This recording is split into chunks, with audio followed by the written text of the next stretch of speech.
fans, if you're looking for real old school laughs, you're in for a treat because we've got them right here.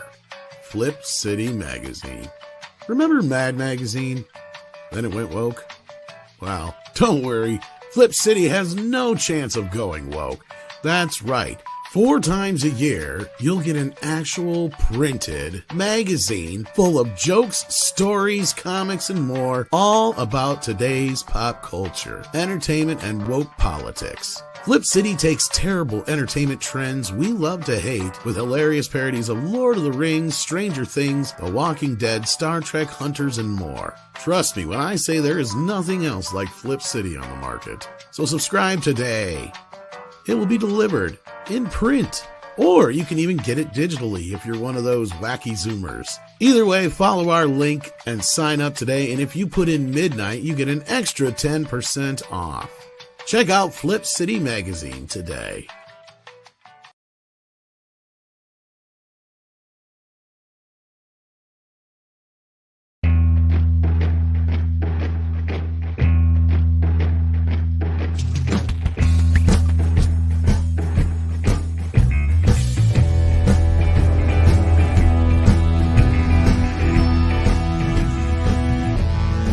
Good morning, everybody. This is the last Friday of the month. Hope everybody's having a great day today.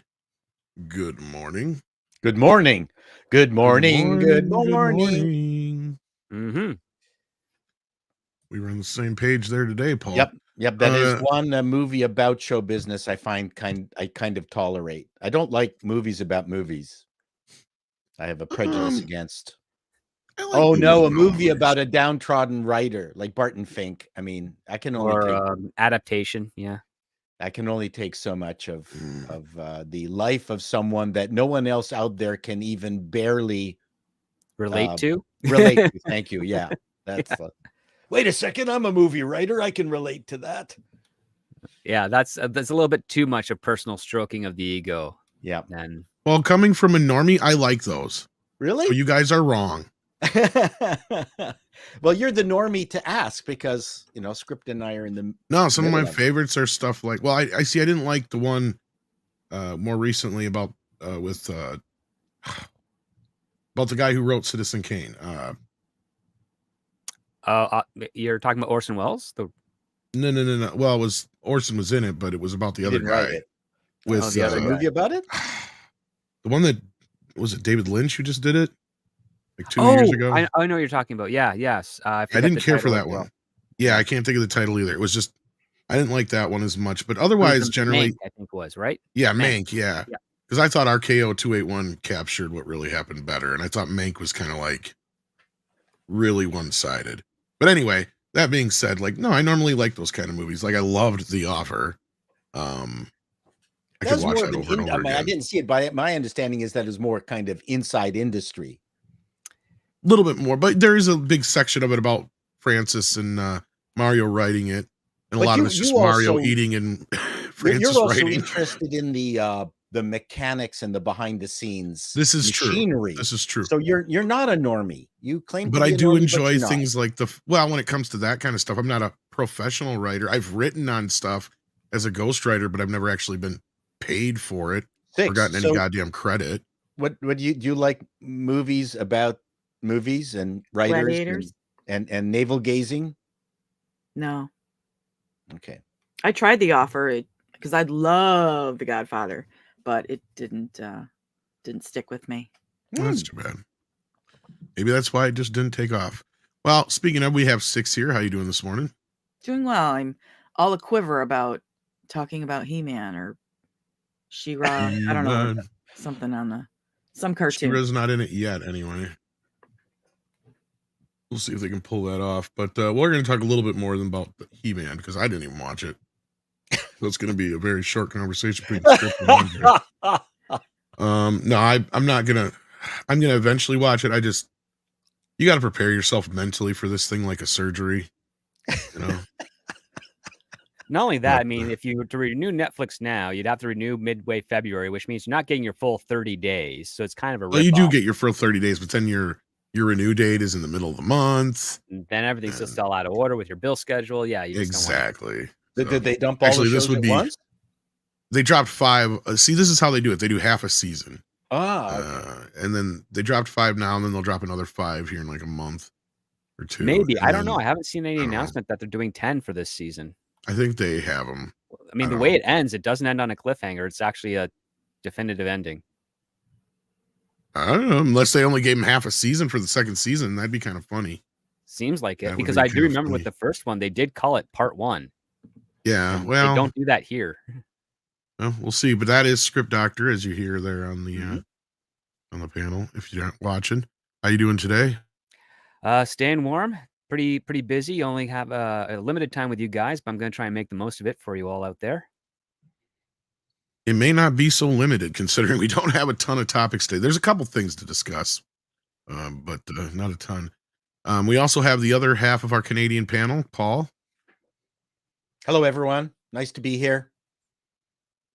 Good to have you. And Andre is here earlier than I thought. So we'll hold Earlier. off a little bit on one of the stories anyway. Well, the other story was one I figured we'd cover when you weren't here.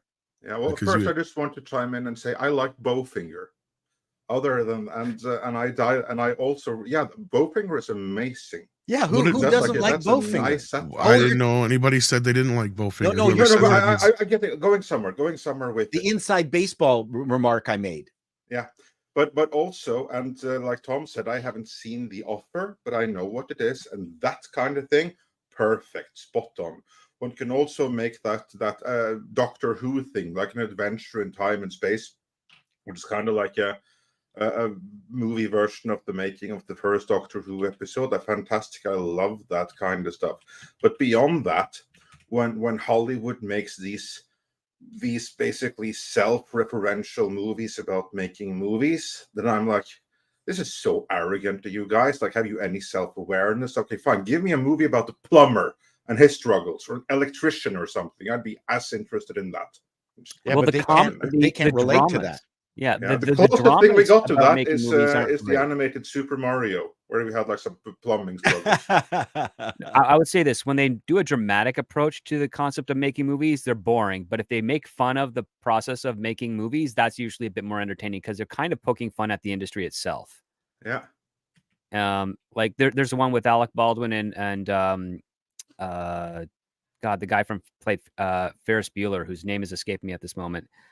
The guy who killed someone? Matthew Lillard? No, Or not Matthew Lillard, Matthew Broderick. Matthew Broderick. Jesus, I just watched Godzilla the other night. I should know that. duh. Right. Yeah. Matthew I was having Broderick and an Alec issue. Baldwin were doing a movie that's kind of based off a Red true story Bars? with the FBI trying to, capture some the mob in LA by making a movie, and they're taking the FBI agent through all this stuff, and he's just laughing at how absurd the Hollywood industry is and how it functions. But then he gets pulled into it because he's fascinated by it. Well, Get Shorty. It's kind of like Get Shorty, but it was Oh, I not. love That was that one too. hilarious. And I liked Hitchcock, and I love a lot of movies about making movies or shows. But I guess I can see where they're a little niche. There's actually 2 Hitchcock movies. One with Anthony Well, Hopkins. I like the and, Anthony Hopkins one. I'm not as big of a fan of the one with what's his face, the little Weasley guy from the Marvel universe, because that one is the Hitchcock family has completely disowned, and that's coming off of something that Tippi Hedren said. Yeah. Tippy was way too tippy. I think she You could made just- most you of that could just shit up. push her over. That bitch lived with fucking wildcats, for God's sake. I mean, I heard that. well, and she damn near killed her kid because of it. Melanie Griffith had to get like fucking 20 stitches because of that shit.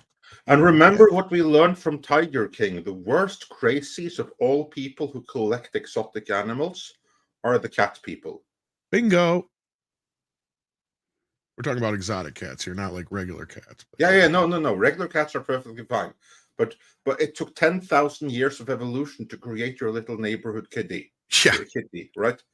There's a big difference between that and a jungle cat. Yeah. Although I have seen plenty of videos where people like raise these cats from young, but it's not, it's only like one bad day that away. only works until that one day when they're Yeah, hungry. Then Exactly. all bets One are bad off. day away from something like the gorilla, or not gorilla, but the chimpanzee lady that had the chimpanzee that attacked her friend or whatever. Well, course, how then many you come to- people? How many people can't even like scratch their kitty on the stomach without being attacked? Well, that's a trap. There's I've a told you that difference. before. There's a difference know. because when with a little kitty, there is some there's some of course it can scratch and it can bite, but there is some level of limitation to how much danger it actually can put you in. There's Exactly. a limit to how injured I don't know about physically that. can be. It may not be high, but the chances of your house cat killing you are never zero. It's true, but you know what? My in-laws had a nasty cat. Still do, actually. It's old now, so it's kind of calmed down. But I would go over and Walt would just be covered in wounds. But he would always make excuses. Oh, it's just having fun. Walt, your nose is that's what all victims victims of like domestic situations. Exactly. It's like abuse. Yeah, it's an abusive just relationship with abuse. your cat. And they just make excuses. Like, and we have another friend. My wife's best friend had an abusive cat. Oh, it's fine. No, it's not fine. You're like I said, the chances are never zero, Paul. Never. You put a dog down for the stuff a cat gets away with. You just have to decide what you're willing to put up with. You're right, Script. Absolutely. You would put your dog down. Yeah, it's true. My cat loves me, but I guarantee you he will eat me if I die in this house. Okay? He's going to be the first one. In fact, he might be the reason I die. As I said, the chances are never zero because he's an asshole. He could get underneath my feet on the stairs and shit could happen. He'd be like, well, fuck, he's not going to feed me. I guess I'll eat a toe. In 1400 AD, Attila the Hun, and one of his like 10th or 20th weddings, after the party, he got so drunk, fell asleep, and then woke up dead, covered in. Can't wake up dead, but I mean, so someone killed him. I think it was the house cat. That would be impressive. That would have been the house cat. Well, and Siegfried and Roy, that's a great example. These guys worked with animals for how many years? Yeah, I mean, but that's exactly what I mean. Like per kilo or per unit of pound, for those of you in the States, a cat is much stronger than a dog. So if you have an equal-sized cat and an equal-sized dog, the cat is always the stronger and more dangerous of the two. More it takes flexible, a bigger dog to take down the cat, right? And when those animals go up in size, they very quickly become a danger to you. I mean, like, and I'm of the opinion that you probably shouldn't have a pet that you couldn't take down in hand-to-hand combat. Exactly. Well, that's true of all these people I see with their dogs out, and then they get them off the leash or something, and then they end up attacking somebody. It's like, you can't handle your dog, then first of all, don't take them off a leash. Oh, and like you just said, Andre, never get a dog that you can't handle. Yeah, exactly. That's what I mean. When you see like some like young girls that have that have like these huge Rottweilers. Rottweiler decides that he wants to go there. Nothing that a girl can do to stop him. Nothing. And that's kind of like what I mean. Yeah, I get that this thing is good for self-defense, but in a bad situation, you're the one that's going to need defending from it. So maybe as a general thing, do not have animals that you cannot take down in hand-to-hand combat. And this is especially true of crazy people that have chimps and stuff, because no good can freaking come from that. Like that one lady all her friends found out. That was you, Paul. Cute, but it's gonna grow up and it's gonna be stronger than you and by a massive freaking margin. That's right. Well, like I said, if I end up dead, I guarantee you it ain't gonna be Sadie. So if you're not strong enough to restrain the dog, if you're not smart enough to train the dog, then you shouldn't have the dog. Yeah, exactly. Well, that's the thing with her. She's a shit guard dog. I guarantee you she'll just show the people where the good stuff's at. She's not. We've heard her. She will bark at wind, but if somebody comes in the door, it's all over then once they pet her. If you have a stranger in the door? Yeah. If they were to, I guarantee you, if a stranger walked in the door and started petting her, she would be their best friend. Oh. Yeah, I always used to let my dogs go ape shit when somebody would come. Well, she does, but she goes no matter what. She's constantly barking at invisible dragons and other shit. Take her for a walk. Well, she sees squirrels and she sees the neighbor cat. She may see poltergeist. She hates the fucking neighbor cat. Well, here, our smooth fox terrier hated anyone in a uniform and would go after them. Don't know why. Just would go after people in uniform. And one time I was at my office and I always brought my dog to work. I forgot to close the door prior to the mailman coming. And I hear this barking and I rush out of my office and there's our dog. And the guy's bleeding on his hand, but we found out later it was because he took a swipe at the dog and hit the dog's tooth. but that Oh, didn't that's matter. helpful. I had to go through the post office recovery, blame. Police had to come over, I had to apologize to this guy 100 times. Finally, there was one point I said, how many apologies, do you want? It's my fault. I should have locked up the dog. And then the day the policeman came, I forgot to close the door on my office. Oh, geez. And my secretary comes in and says, Paul, the policeman's here. I go, fuck. Oh my God, the dog's loose. And I run out to our lobby. Our dog is on the couch. Its head is on the cop's lap, has fallen asleep. And the cop is going, this is the dangerous dog. I'm going, oh my God, the dog knew what to do. Like it actually went, hey, this is bad. I think I'm going to play. Like never in the history of this dog has it not barked at someone in a uniform. And this guy was fully uniformed as a cop. And he probably recognized that he probably but dogs are smart. Cats too. And this dog probably recognized that this uniform right here, unlike the others, this one means fucking business. Yeah. Yes. He's got a gun. But He's I got win off in like this everything fight. was fine. I'm going, holy smokes, Alex, you brilliant dog. You knew how to play the role when you needed to play the role. Yeah, that probably saved that dog's life. Only has to be right once. You're right. Probably prevented him from getting put down. You're yeah, no, I mean it. I no, know. you're right. That absolutely saved that dog's life, because that guy was coming there with the intention to look for any kind of excuse to take that dog away and put it down. And when he had evidence to the contrary, that's what changed the whole thing. These animals are smarter So, than you think they are. I know, and that dog was literally fighting for his life by being as cuddly as humanly possible, Yes. or doggy possible. And Alex was not a cuddly dog. Like, it's amazing. Anyway, Yeah, there's my heroic story. More tales coming soon on Midnight's Edge Wildlife Adventures. Sadie's Tales, yeah. You know what? Tales. Talking about animals will actually get you more people watching. well, but there's so many kitty videos to compete with. That's true. Yeah. You're right. This is true. But we have a few super chats here. Let's get to those and then we'll get in some topics here. Animal We got super chats only today, folks. Hypergiver2 sends in $10, says, no, it's not good enough. If Crybaby Kevin Smith expects fans to care this time, he's a bigger fool than I thought. He lied and gaslit us. That's unforgivable. Kevin Smith deserves nothing but failure. Wow. Yeah, I of course, think what Hypergiver Hypergiver's talking 2 has about. seen Masters of the Universe season 2. I haven't. So, yeah. So I how involved was I've Kevin seen the this whole year? thing. Wasn't in the first year, he was just a mouthpiece? He was mostly, well, he had some contributions here and there for like the most obvious stuff, that at least that's my understanding, at least. The That problem most is obvious stuff and Hold on. references from the movies, that was him, and some of the jokes. But the core elements of the story were already in place Okay. long before he ever signed on. and the other problem is he's never been a fan. Right. Right. I pulled up a bit from the show Comic Book Men that he was on, where he flat out says he's not a He-Man fan, never was.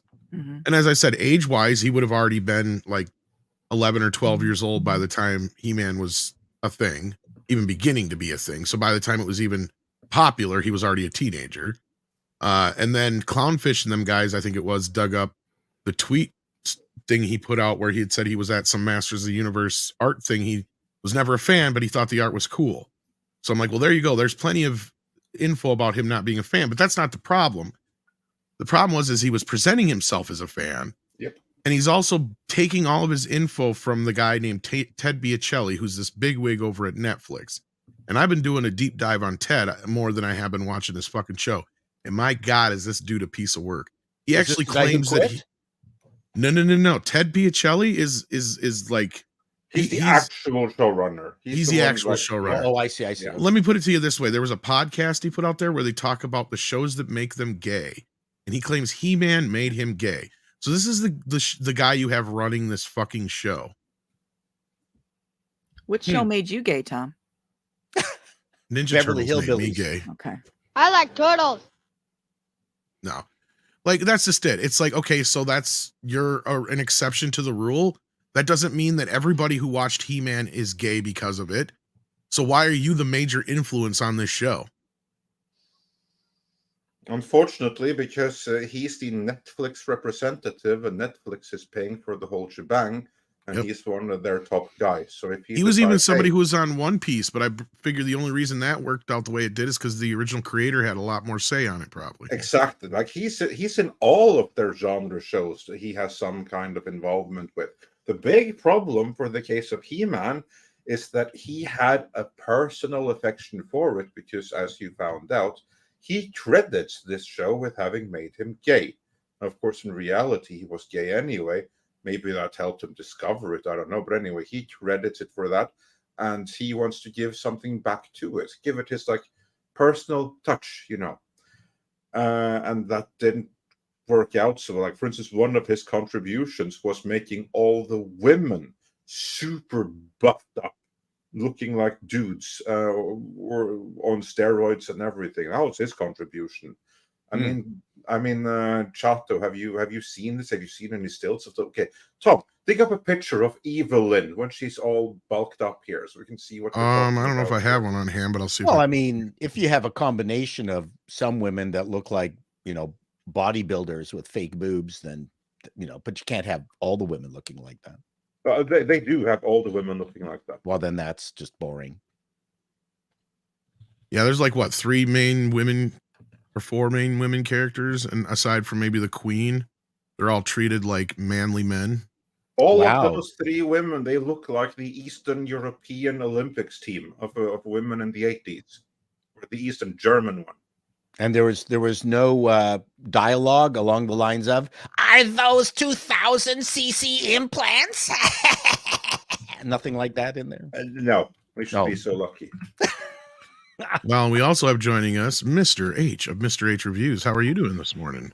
Drinking your... I'm good. How are you? It's evening for me, but yeah, I'm all right. Well, then you're probably not drinking coffee. Maybe you are, but good evening. No, just peppermint tea. Oh. I'll keep it classy. It's good. It's nice. Sort of soothes you. It's true. Very good for your digestion. And good. How we were doing? We're good? I've heard that. We're hanging in there. We're just getting started to talk about MOTU Season 2, and for Paul's enjoyment, here's all the lovely ladies of Season 1. Where to go? Oh, we both had it. The same exact we picture. both put the same picture at the same time. Yeah. It took me a minute to find it. Sorry. Yeah, I mean, I was looking at they all have guy arms. Yeah, all of them. And notice also the haircut. Oh yeah, the side shave. Of the lesbian couple in the front there. And the redhead in the middle, like the one half of the lesbian couple, was always He-Man's love interest in the series up till that point. Okay. Voluptua or something? It was kind of like a rip-off of Red Sonja, so you might say that, but you see, of course, that they did do their best to cover up any lady parts there. So yeah. Until this latest season, they don't. Yeah. They did correct some things, but we'll get back into that eventually. I brought in Mr. H because I know that I saw from that you. I don't know if you've seen the entire series, but I know that I've seen it all. Oh, perfect. Are you a He-Man fan? Watched it this morning. Are you a He-Man fan? Generally, yeah. Like I like the original stuff. Yeah, I've sort of dipped in and out of it over the years, but I never consider myself like a rabid fan of anything, quite frankly. Because whenever you say that, people think that you can't criticize. No, but I'm seeing a watcher. Like I never watched He-Man, had no interest, but I watched all the Sailor Moons. It doesn't mean I'm a Sailor Moon fan, but I got into Sailor Moon. Yeah, well, then I wouldn't say I'm a fan. I mean, I like it, but yeah. His daughter hated Sailor Moon, though. Whose daughter hated Sailor Moon? Yours. Why? She loved it. No, I was making a joke. You got into Sailor Moon and your kid didn't. That's why. Oh, yeah. Yes. So why don't we just right here, right now, get into the MOTU talk? I did not watch it yet, but Andre, Script, and Mr. H did. Now, you got to understand, I will give myself a coronary if I watch this, dude. No, I can believe that, mate. I understand. I just want to show one more picture to Chato here, what we're talking about. Oh, I got some my. One of the pictures. contributions of Ted Jesus. Biaselli, the one who has God. publicly admitted that this series made him gay. And he wants to give something It's back. making me gay. Yeah.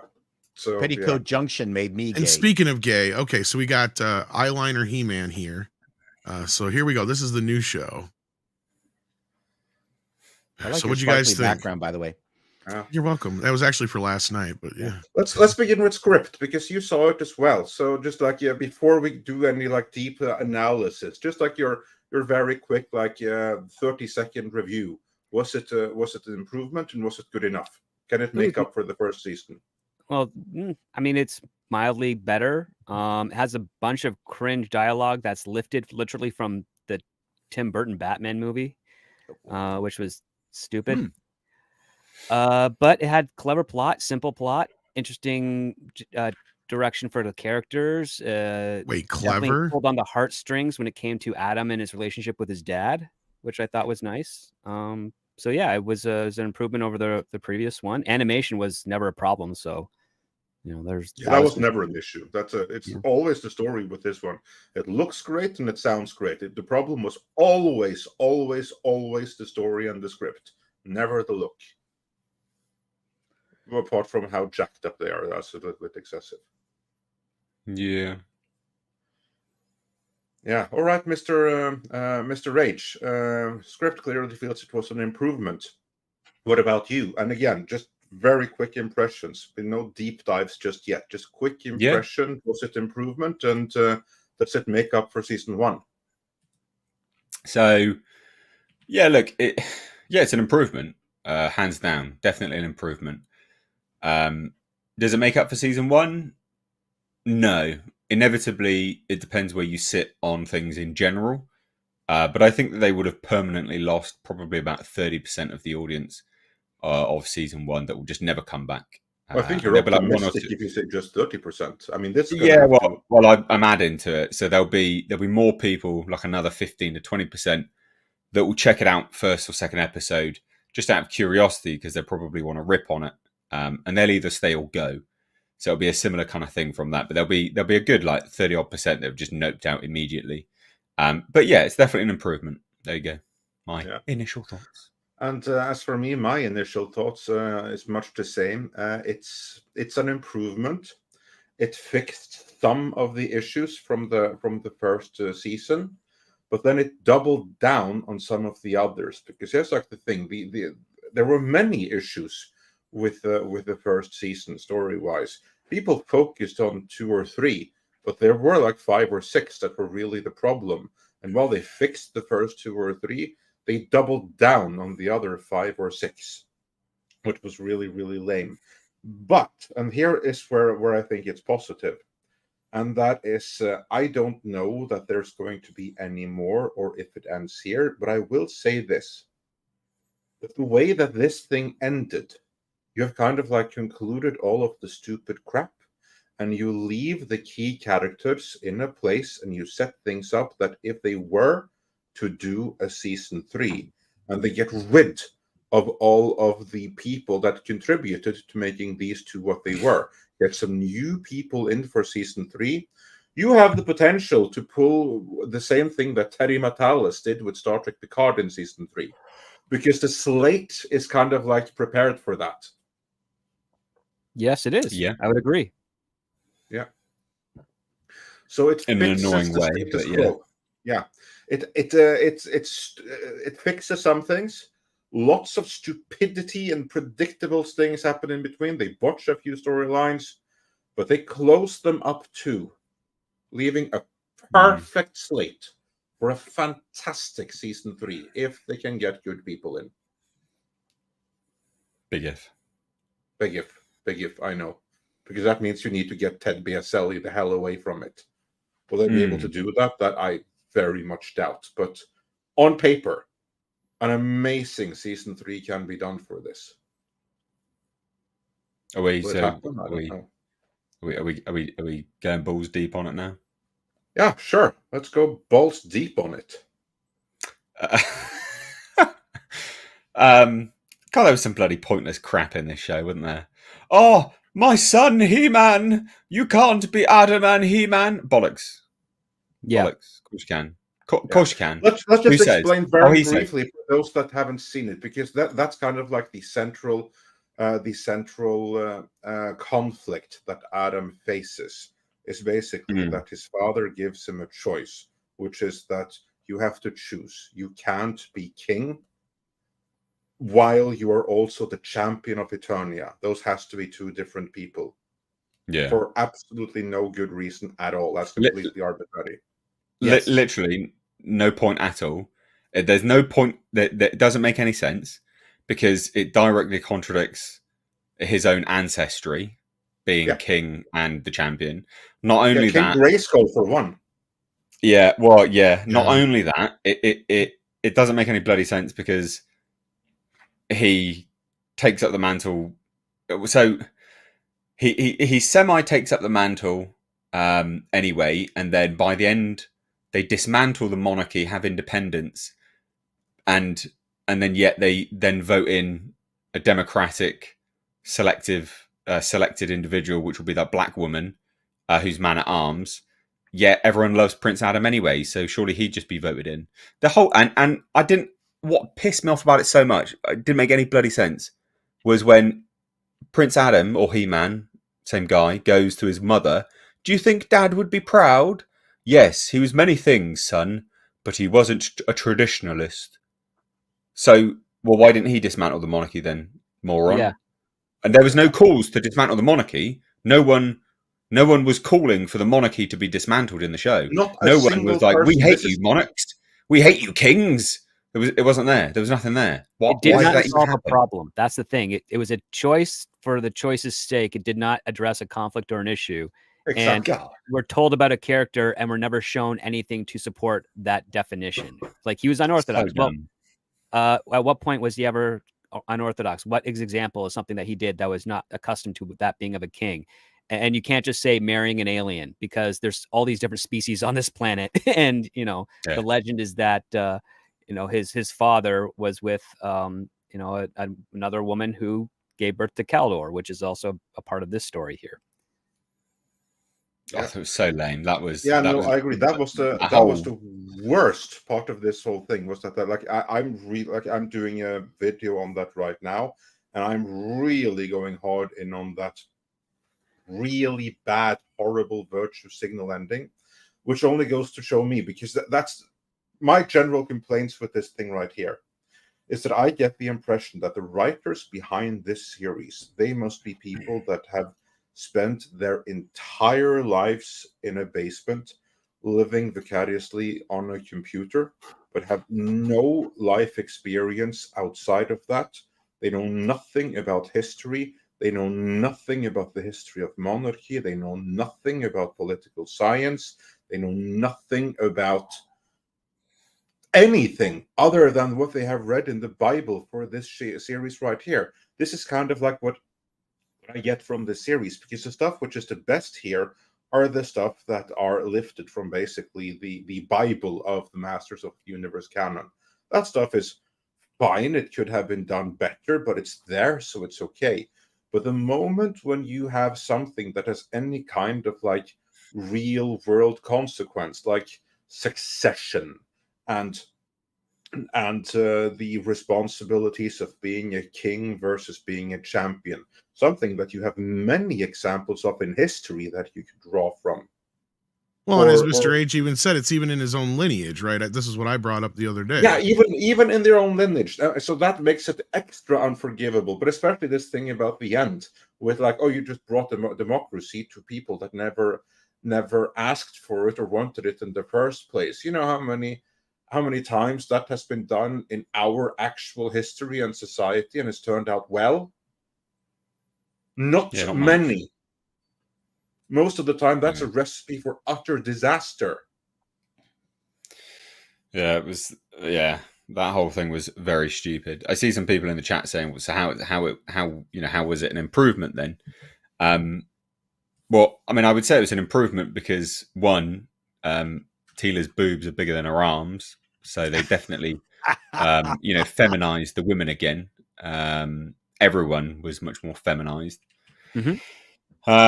which was good. Like, you know, and I will say, you know, as much riffing on the whole King Randor, no son, you can't be king on the champion business. King Randor is an idiot.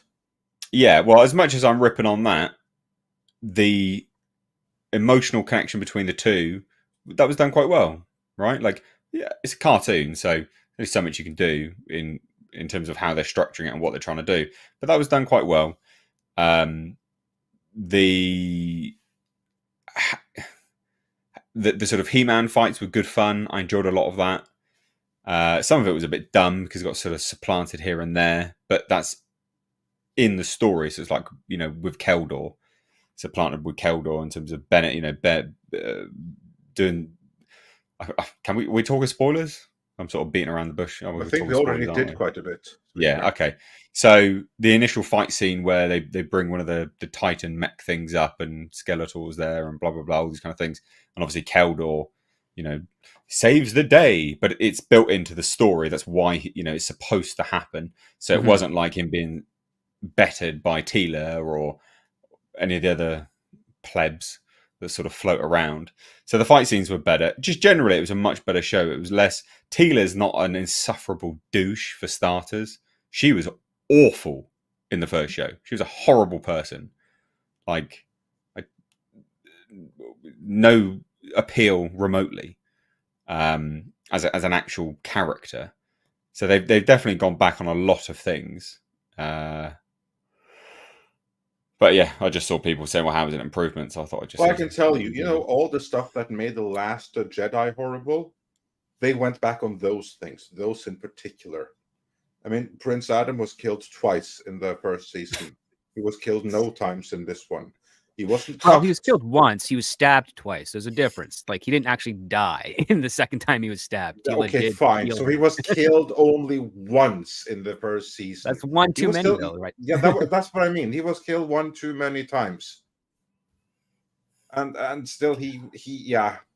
So basically, that is the improvement. And this kind of like the point that I was making earlier, that people were so fixated on that in the first season that they missed all of the other things which were really, really lame and stupid and alone should have killed the whole thing.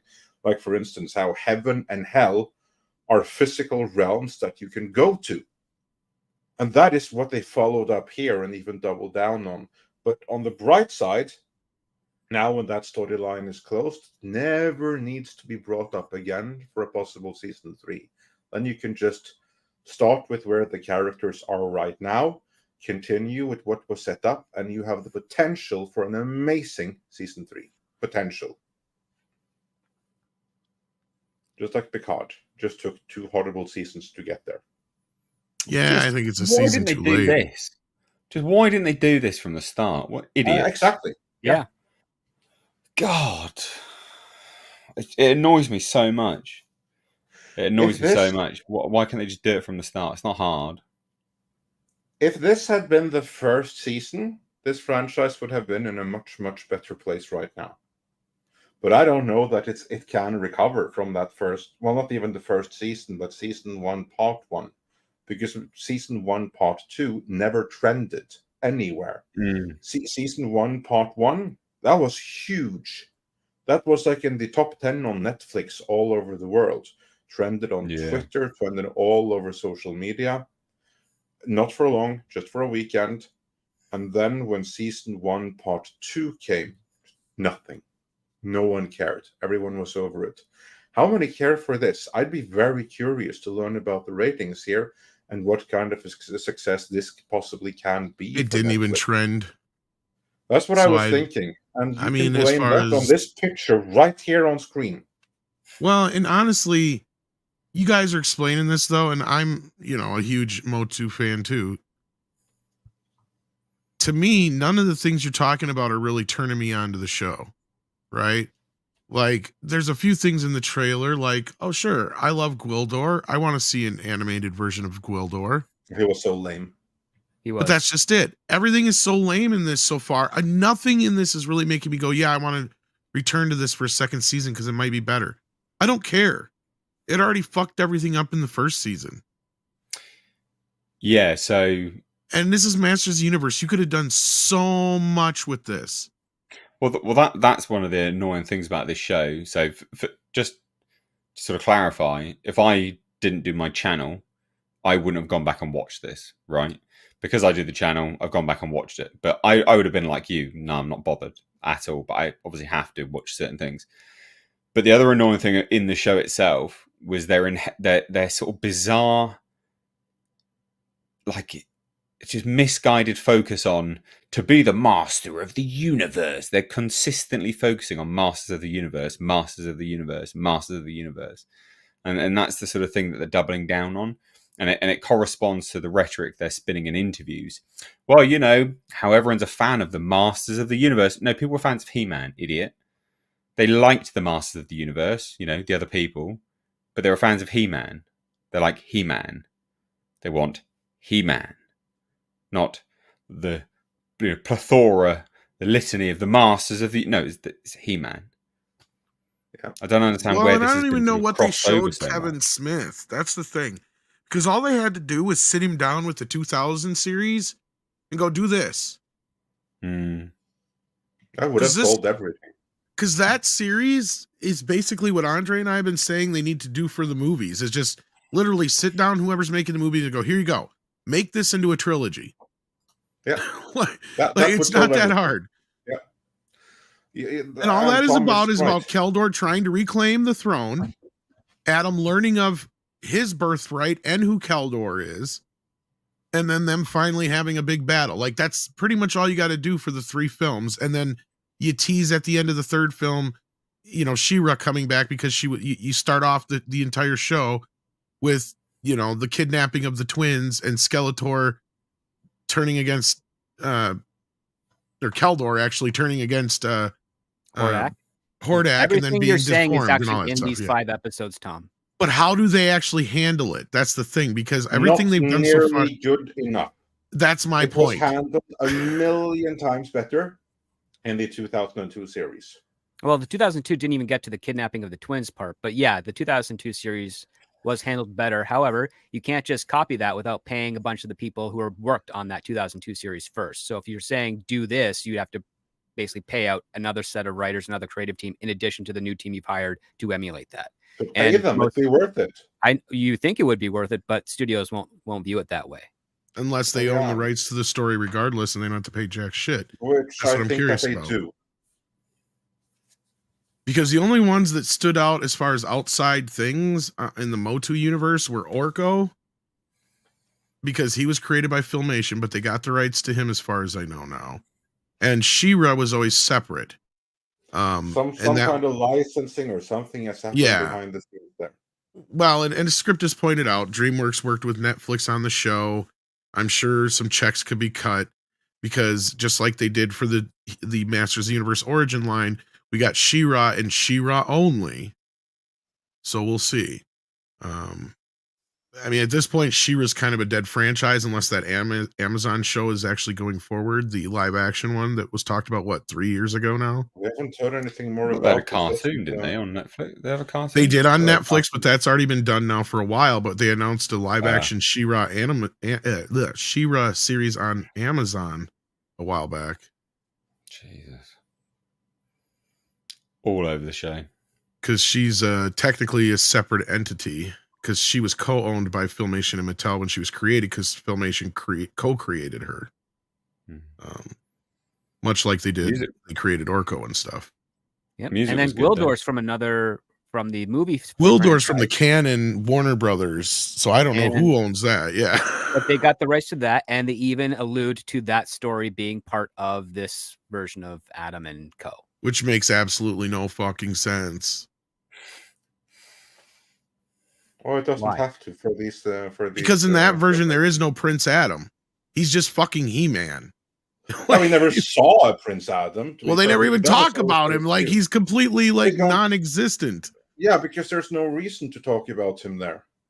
Well, it's just the way they imply it is there is no. Because remember, that version couldn't be based on the Filmation version. It had to be based on the mini comic version or whatever. Yep, from the toy and mini comics. Yes, that's what it was based on. And the toy and mini comics didn't adapt Adam until later into the deal after They the had cartoon by had that been point, popular. though. They had, so that was a creative. They had, choice but that doesn't mean now. they necessarily owned that. That's my point, and this is where it gets all convoluted and why these stories have always kind of been wonky. And this is what I hated as a child, because you'd have stuff that was, you know, if it was Filmation related, then it did have the continuity of the TV series. But if it wasn't, if it was just something that was licensed from Mattel, then they couldn't have any of that stuff. Like I would get storybooks and stuff sometimes, and I'd be like, "What the hell is this? This isn't He-Man. Where's Prince Adam? Where's Orko? Where's Cringer? Where's, you know, other characters and events and stuff that have anything to do with the story, like the King and stuff like that? Nothing had nothing to do with any of that stuff. It was more like He-Man the Barbarian." Yeah. He-Man the Barbarian. I love it. It was. That's how it started. For real. Yeah. But It anyhow, started off a pure Conan ripoff with when he was a barbarian, coming in from his tribe, finding stuff in a cave, just like Conan did. Yep. So yeah. But I know we're going to be losing Mr. H soon, and there's a few people who are upset about spoilers. So why don't we put a pin in the He-Man discussion for now? I'll try and watch it this weekend, and maybe Andre and I'll do maybe we'll drag script along, or whoever else wants to do a full-on roundtable for it. You can blitz it real quick, guys. It's not that long. It's only 5 episodes. They're only like I will, but you have to understand, this is like trying to give yourself a shot for me, okay? It's just like... We didn't even get into that, but we'll save it for the video, because that's a plot in the movie. It is. I heard something along those lines. Yeah, it is, in fact, I think that is a perfect place to get back into Super Chats, because I believe that's what Callum Lyle is discussing here. For an Australian 5, says, I know the Black Token sidekick gives vaccinations, so it's a black girl's fault for tech zombies. Oh, there's zombies in this? No. No. No, they're I thought bored. that wasn't allowed. They're drones. Oh, same difference. Yeah. There are no more zombies than the Borg are zombies. Yeah, it's a plot by Caldor that he manipulates people to fall for it. Yeah. And Callum Lyle sends in another 5 and says, and some are in complete denial about the leaks and lies from part 1, even denying that 2002 in the CGI series happened. I saw Clownfish's review. How can you deny that the 2002 series happened? That is the greatest iteration of the He-Man.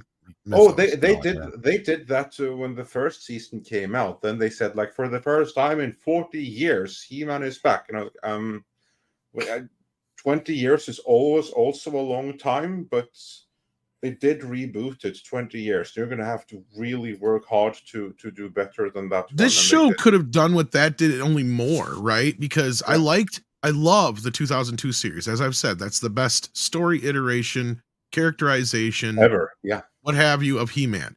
But the one thing that show does do that I don't like is that it takes too much anime influence, and everything is way too busy. Like all the costumes, it's over designed, and it's just way too much going on. Too many somersaults for no apparent reason. Yeah, and a lot of that kind of stuff. So if they took the design elements and stuff like that of this MOTU and put it with that storyline, I could die a happy child. Yeah. Meanwhile, Mr. H is going to die unless we. I know. So, all right, Mr. H, thank you so much for being here. Yeah, we get to hang out with you on Cheers, Tuesday guys. and Thursdays as well on your channel. Sorry, I can't say anymore, guys. But enjoy the rest of it. Bye now. Bye. Take care. So yeah, but just to defend the black girl who administered the treatment, it wasn't her fault because she trusted the science, and the science said it was safe and efficient. Is that a little too on the nose, though? But anyway, I have no idea, but that's literally what happens. Let's wake up Paul and stick a thumb up his bum. Dr. Longdongler's got one here for him for £1.99. Thank you, Dr. Longdongler. Hit that like button if you haven't already. Share out the link. Let everybody know we're live. I told you I was going to blink. I know, but I got something to wake. I got something to wake you up. Don't worry. Okay, I'm here. I'm here. STR Red Will sends in $5. Says, "Hail all! Just heard Hollywood Reporter that George Carlin estate is suing folks behind the AI imitation video. Yeah, about time they did so. Well, these things take time, and actually, that's the story I had for Paul. So yeah, as we discussed was it last week or the week before about Yep. the whole George Carlin AI thing, and I at least was saying I hope that his estate and family goes after him because this has got to stop. And this kind of also comes on the heels of Taylor Swift making threats that she may seek legal action against these AI generated images. So Well, hers were about her doing porn. well, yeah. So here's my thing though. Like Hollywood couldn't get this shit under control. They probably should have been ahead of this a while ago.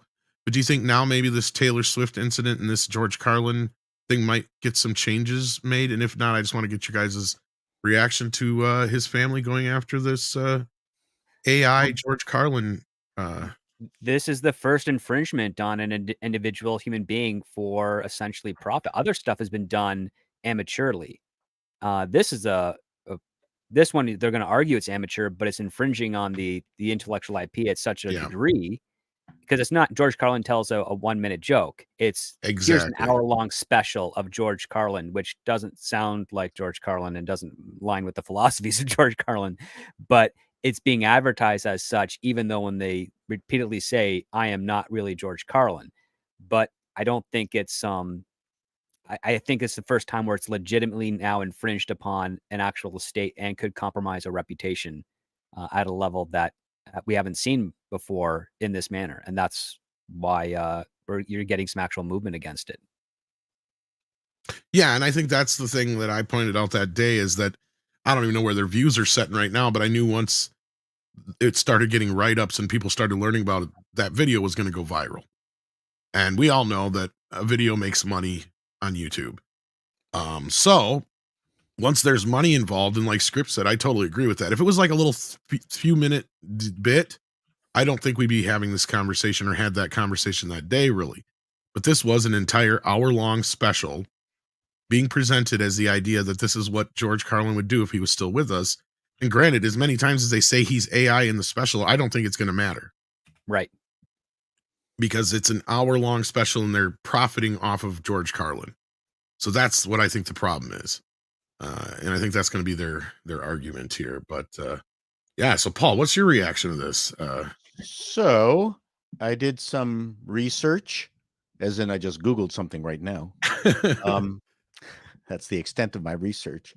It has hit 500,000 views, which isn't going to make them a ton of money. But it's going to do a little bit. It's enough that it will keep generating. And yeah. Again, it depends on what the rate is. So I articulated basically the same thing that Script just mentioned, and just for the sake of repeating it, because that's the fun thing you do on YouTube is take someone's ideas and just repeat them for yourself, because that's how things work here. The main problem was it wasn't parody, and it's an hour long. And no matter what kind of amulet of protection that the individual has on it, saying, hey, this is just a tribute to him. No, you can't do that. And I'm glad that they're suing. It's going to be an interesting case. It's also something that YouTube has to deal with because their intellectual property law or condition, whatever you want to call it, is really about a previously uploaded piece of work that they can compare it to and use their algorithm to say, oh, no, this video already exists on the system. YouTube doesn't even work when people bring in TikTok videos like that wretched Sniper Wolf, and then she makes this video making vapid cat noises to it and then gets millions of views out of it. That's not a copyright claim on YouTube, because that video does not exist. The original does not exist. It exists on, it doesn't exist on YouTube. It exists on TikTok. So YouTube is going to have to expand this whole copyright business. They also have to fix their present copyright business, because there's no punishment for an individual who is harassing someone. There's no punishment for an individual harassing someone for false copyright application. But in this case, what do they do? I don't think there's anything in their bylaws that indicate that you can't do this.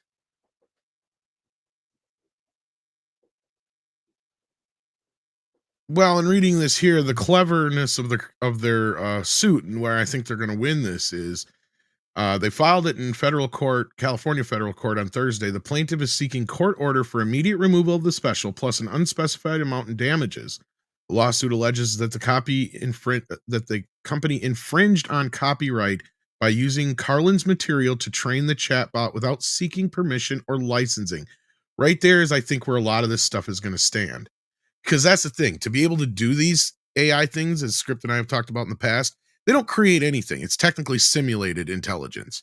It's just taking what came before and reconfiguring it in a way that appears to be new to us, right? Okay, but that's a tough one.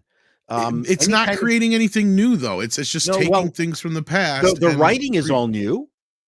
But I'm still not convinced that the machine itself came up with that. I still wonder if it wasn't the two comedians that are behind this channel that didn't write that shit. The issue is, I believe that the content was newly written, maybe aided with AI, maybe, but it's all original material. So they're not going to get them on that.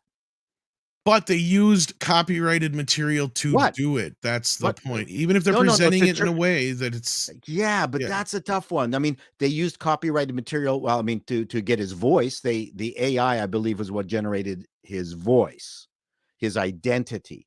That's really what they're going to be going for. But the content, you don't have to change content very much. And also, part of the problem is that there is the situation where, and I don't know what how to describe it properly, but great minds think alike. There's two people can come up with the same joke. I mean, I was on stage and I wrote a joke. Doctors say that, if you use Viagra and your erection lasts longer than 2 hours, call the doctor. And I said, are you kidding? I'm going to call everyone. And then I did that for a couple of months until someone said, oh yeah, some other comic is now using that gag. And I just stopped. I mean, it's an obvious thing. Two people came up with it. I mean, it's jokes are hard to copyright, but the performance claiming that this is a tribute to George Carlin and George Carlin has come back to life, and now they're going to make money off of that. I think that's really the crux of their argument, but they're not going to win on content. I'm sure these guys who are involved with this this is their own material, or they would be dead in the water. I mean, well, they're going to have to. We're going to have to find out in the court case, because if that is the case, that's going to be one of their only arguments, is that they did write this, but they're still caught under the condition that they sold it as a George Carlin special. So no matter what they did, special, a tribute. But the point also is that they used his old specials to create either the voice or to train the bot in that situation. I think that's where, in the future, this is my argument, or at least the point I'm making, is that I think in the future, that's where a lot of this stuff is going to hinge. They're not going to be able to do a lot of this AI stuff without infringing on previous copyrights, regardless if the AI is generating quote unquote new material or not, since it's actually not actually generating anything new. Well, they're lucky. They're somewhat protected in that they didn't take a picture of George Carlin and actually had George Carlin fake the routine. So that they didn't do. They have a bunch of AI generated images that were so wretchedly awful. I had to stop watching the screen and just listen to the routine. They could be sued for having really bad AI drawings on it. It will be interesting. I think it's worthwhile.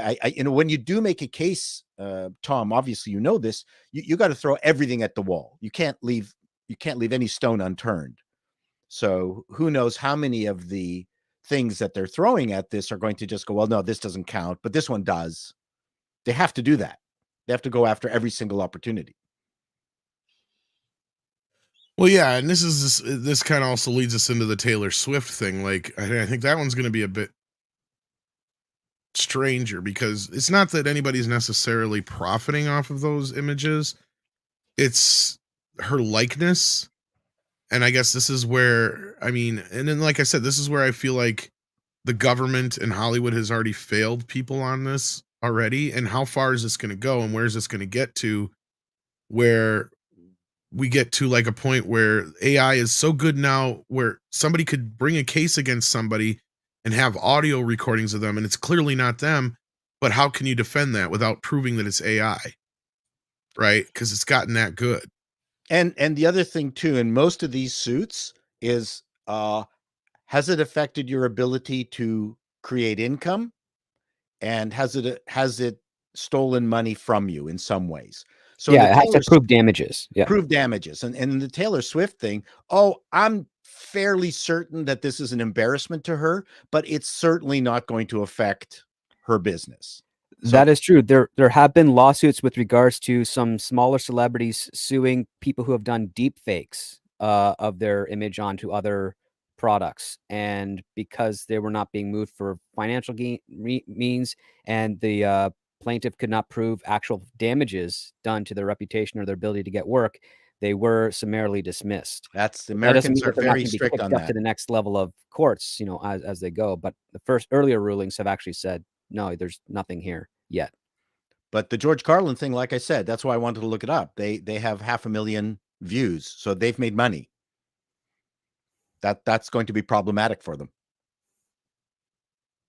That's right. Well, and here's my point too with Taylor Swift. She's somebody who's big enough to actually swing and sway legislation in her favor, right?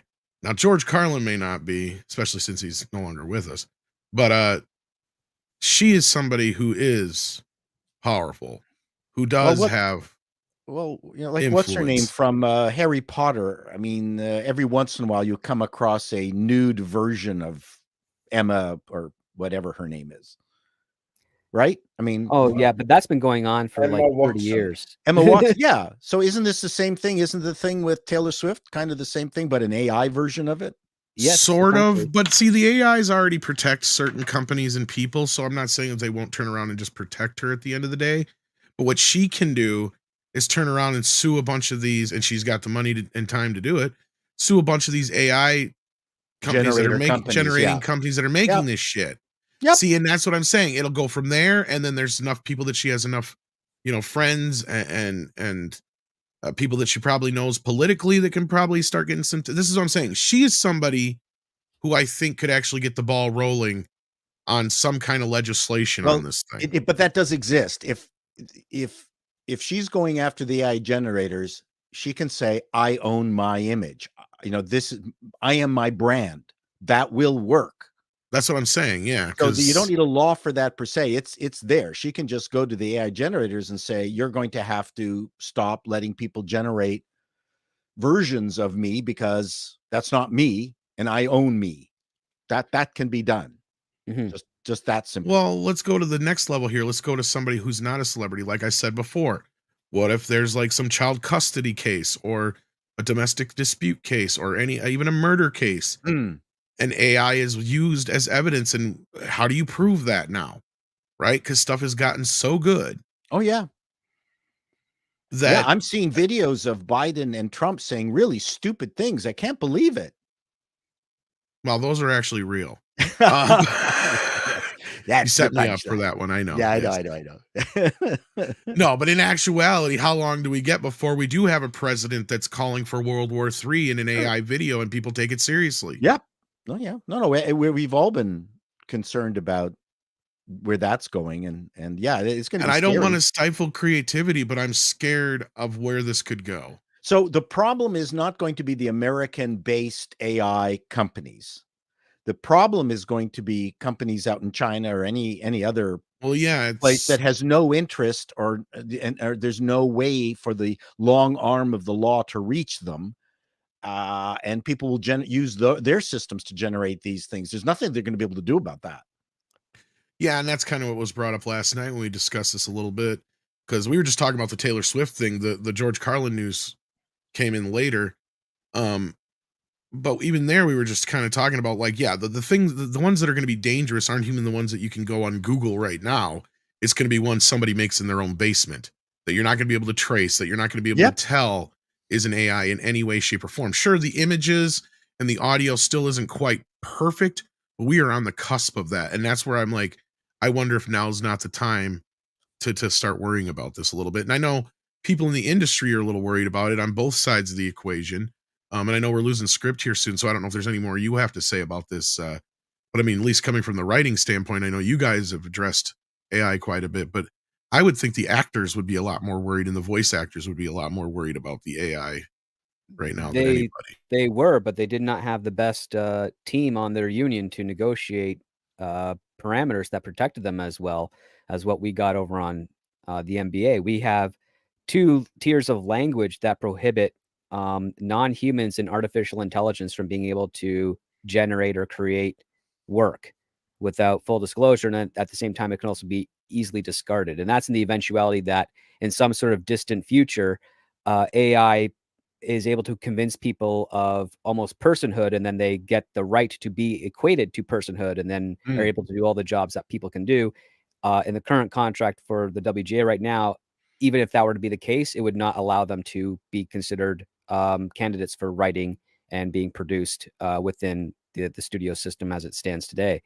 So that's the one thing that the writers got right and ahead of, which they should have, because again, a lot of these people are science fiction writers. They're supposed to think of these abstract and strange ideas when it comes to the future. But this fact that SAG didn't do this, they're the ones that are going to suffer for a while, and they'll have to address those concerns during the next round of renegotiations. And I would not be surprised if they had to go on strike again because of the some of the shortfalls that they made this past year.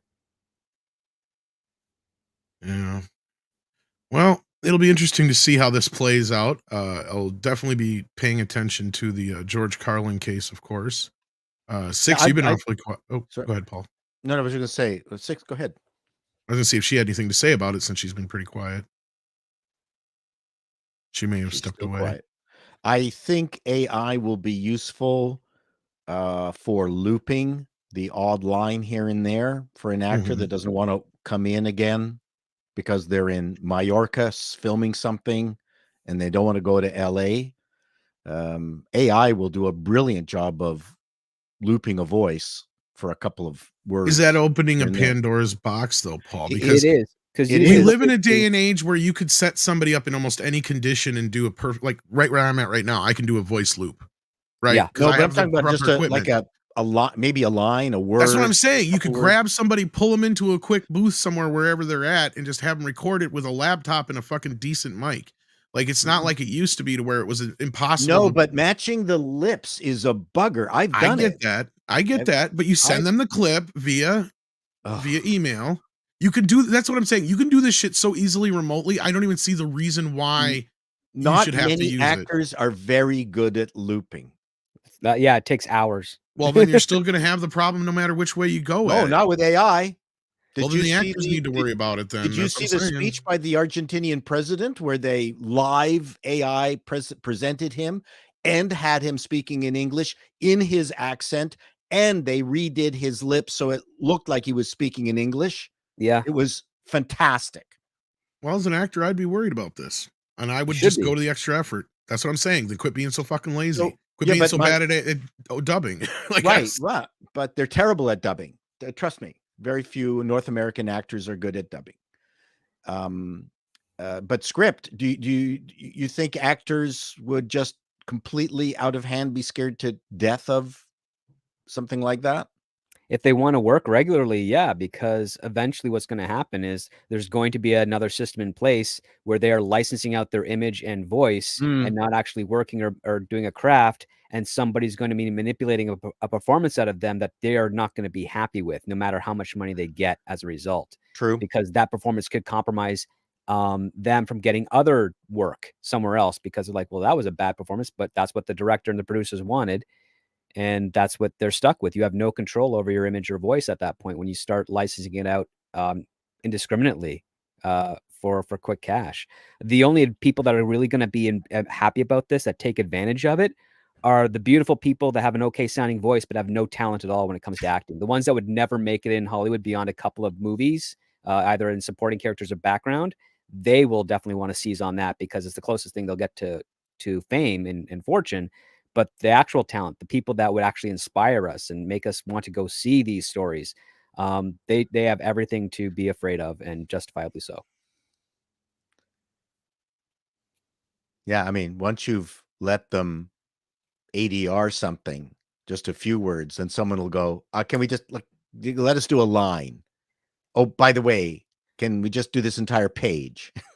It'll just get bigger and bigger. By the way, you whole stay monologue. home. I mean, what? The whole monologue. Do the whole monologue. Yeah, you could do American Ferrera's monologue.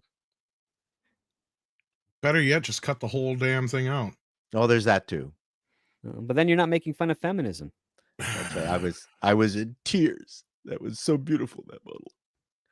Yeah, it's going to be and then you've got dead actors whose estates want to make money from them, and they're going to go, yeah, here, use them.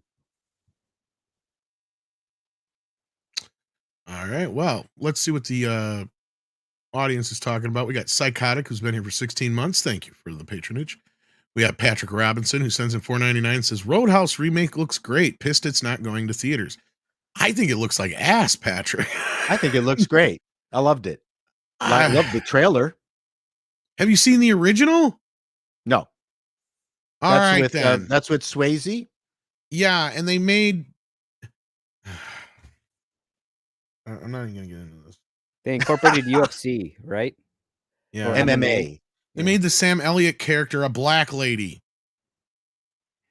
Yeah, the lady from The Daily Show, who's not a very good actor. But Gyllenhaal's a good actor, so you're going there to see Gyllenhaal, right? And McGregor, I think, Swayze. Is the well, he's also Gyllenhaal, I think, is bigger than Patrick Swayze. I don't give a shit. He ain't no Patrick Swayze. That's all I'm gonna say. He's not a dancer. I don't know. I mean, Roadhouse is supposed to be a seminal movie. I mean, is that up there with Mask of Zorro? It's a man's movie. Okay. I don't know. I thought it was kind of entertaining with the added twist that the guy in the ring he lost to is the guy who comes to deal with him at the Roadhouse. I think that's kind of a neat twist. He gets to fight the guy that took him out of the ring. I don't know. I'm just watching the trailer and I'm just put a ticket in and make a name it gay. That's all I could think of. Well, I don't know. Yeah, there's some bits of it that weren't too bad, but I'm like thinking like a lot of people were, why couldn't this have just been its own thing? Why didn't they just make it its own thing? Well, that's a good point. Yeah. I mean, why not? Because the MMA part of it is original. Like that's not. Yeah, it is totally original. Yeah, you're totally right. The rest of the movie is just a ripoff of the original film. It's like if you'd have just changed it from him being a bouncer for a Roadhouse to something else that's similar, then you could have done your own original product. But yeah, that movie, that's 40 years old, man. That's still in my memory. I think I'll go watch the new version. It's stupid. You're right. You're absolutely right. Well, the original film is held in high regard by a lot of guys. Yeah, but like, it's one of those movies that your dad loves, right? Like it's just you got three things: fighting, Gyllenhaal, McGregor. Like those are good things on their own. Why not sort of craft your own version of Roadhouse without calling it Roadhouse? Well, and there's an argument to be made for that because I griped about the Child's Play remake. I'm like, the problem with the Child's Play remake is that they keep reminding you that it's a Child's Play remake. Had they taken all the stuff that was original in it and made their own movie, like, oh, I don't know, Megan, then maybe it would have been something unique and original. And that's exactly what happened a year later or 2 years later with Megan. And Megan did infinitely better than Child's Play remake did because nobody wanted to see a remake of Child's Play. Well, I mean, we know that we're not up to Roadhouse 8. You know, we know. No, that's true too. But at the same time, Roadhouse was a one and done. They did a straight to video sequel that failed miserably. And nobody asked for it, and nobody asked for a remake. It's kind of like the whole Point Break remake or the Red Dawn remake. And yes, I'm picking those specifically because Patrick Swayze was in those too. Yep. Keanu was in one of them. Yes, he was. But what makes you think that anybody's going to embrace these anymore? No, I completely agree with you. Yeah. I mean, the Zorro remake with Antonio Banderas made more sense because Zorro is kind of a serial but I mean, the second we hadn't had a Zorro movie in forever at that point either. Well, I mean, yeah, and Zorro I didn't see the second one. I hear it was wretched, but the first one. It's because Alex Kurtzman wrote it. Yeah. Really? Yes, he did. Yeah. Because the first one I saw it yesterday. It was just so much fun. I didn't realize it was kind of a Indiana Zorro. It was perfect timing. It had been a while since we'd had a Zorro. Zorro was already a character that had Oh, it was really well done. versions previously. Really fun, great evil bad guys, sneering bad guys, and Jones was just luminous in it. So, and that is why I say Antonio Banderas should play Ramirez in the Highlander remake if they're listening. Oh, yeah. But anyway, I totally for agree. those who are looking forward to Roadhouse, because I know this kind of got like a split reaction because I posted the trailer. I've been warning people that this was coming. And some people are like, that's a thing. I'm like, yeah, it's really coming. It's happening. When I posted a deal about it, God, what was it, 6 months ago now? Whatever it was. And then, the other day I got the poster I posted and I'm like, the trailer's supposed to be coming tomorrow. And sure as shit, it did. And it's only on Prime. They're not even putting this in the theaters. Like what? Like stop it. They need to stop doing that. It doesn't matter how shitty the film is. Put it in the goddamn theater. It's just dumb. You don't have a Gyllenhaal film not in a theater. That's another thing that undermines the reason to go into a theater and what makes a person a star and not a star. Well, because there's another level to this, Paul. What this is not just a remake for remake's sake. It's a UFC commercial built into a remake is what it is. See, the UFC is actually co-producing or whatever this movie. And WWF did the same thing like a decade ago. And one of the first things they did was remake Leprechaun with the little wrestling dude. And all they did was stick him in a costume and nobody could recognize it was him anyway. Right. But yeah. I hate leprechauns. They're just like their skin. Well, I can understand why. Yeah. But this thing has gotten almost 5 million views. Looks like it's going to be popular. These are two people who are very popular. Why wouldn't they put it in the theater? I don't get it. Yeah, Hornswoggle. That's what I was thinking of. Thank you, Grand Admiral Adam. But yeah, we'll see how this rolls. I mean, there was a few bits in the trailer I kind of laughed at, but again, I was just kind of reminded of, I just want to go back and watch the original Roadhouse. That's what it kept making me think. I've never been a fan of Jake. Oh, script had to leave. Gyllenhaal. Oh, you really? Yeah, but I am now. He looks good. Because his shirt is off. Yeah, he looks really good. He does look very good. And I don't think, hopefully, Script didn't have any super chats here. That was my fault. Script is gone. He had to go. Yeah, he had to check out. So I know Paul has, so you're not going anywhere. He was said at the beginning of the show he might have to quick duck and run. Yeah, he did. So another 30 minutes, you have me. All right, well, let's get through these super chats then. ActionCom sends in $5, says, speaking of AI, did you see AI time codes generated for Midnight's Edge? What did you think? I did not see that. Did you, Andre? Time code? Not yet, because I'm planning on doing a deep dive in making clips this video. I will let you know when I have the chance to look into them, because I'm so behind on clips right now. I can't push it anymore. So doing a deep dive, and then I'll let you know afterwards. I saw them. I thought they were brilliant. Oh, excellent. Really in depth. Yeah. Yeah. You could use AI to do the clips for me. You could use AI to actually get us to say something coherent. That's true. You can get Paul to show up sober. Way with editing. Hey, how are you? You're already drunk. You act like that all the time. See, you got a closet drinking problem. I thought everybody in Hollywood had a closet drinking problem. I don't. I have a very low tolerance to alcohol. I don't think I could see you as a drinker. Mars Monkey. Yeah. Mars Monkey Max sends in $5, says, I watched the first episode of He-Man before Culture Stream. The artwork was great, but the dialogue, terrible. Your take. Well, you got our take here. And that's the other thing I keep seeing everybody saying is that the dialogue is just wretched. For somebody like Kevin Smith, who's well known for his dialogue, that says a lot, doesn't it? It goes to show how little he actually had to do with it, I think. Or a little understanding he had of it. Yeah. I think a lot of it's just the lack of understanding. I don't think I'm really hard pressed to think if he even went back and watched any of them. He may have watched a handful of Filmation episodes or something. A handful of Filmation and the movie, obviously, and that's pretty much it. He's not going to have seen, he's just going to look at the series Bible, and that's going to be his key reference. And beyond that, others are going to do the story, so he just makes notes and does rewriting in between. He's not one of the main creatives, I think.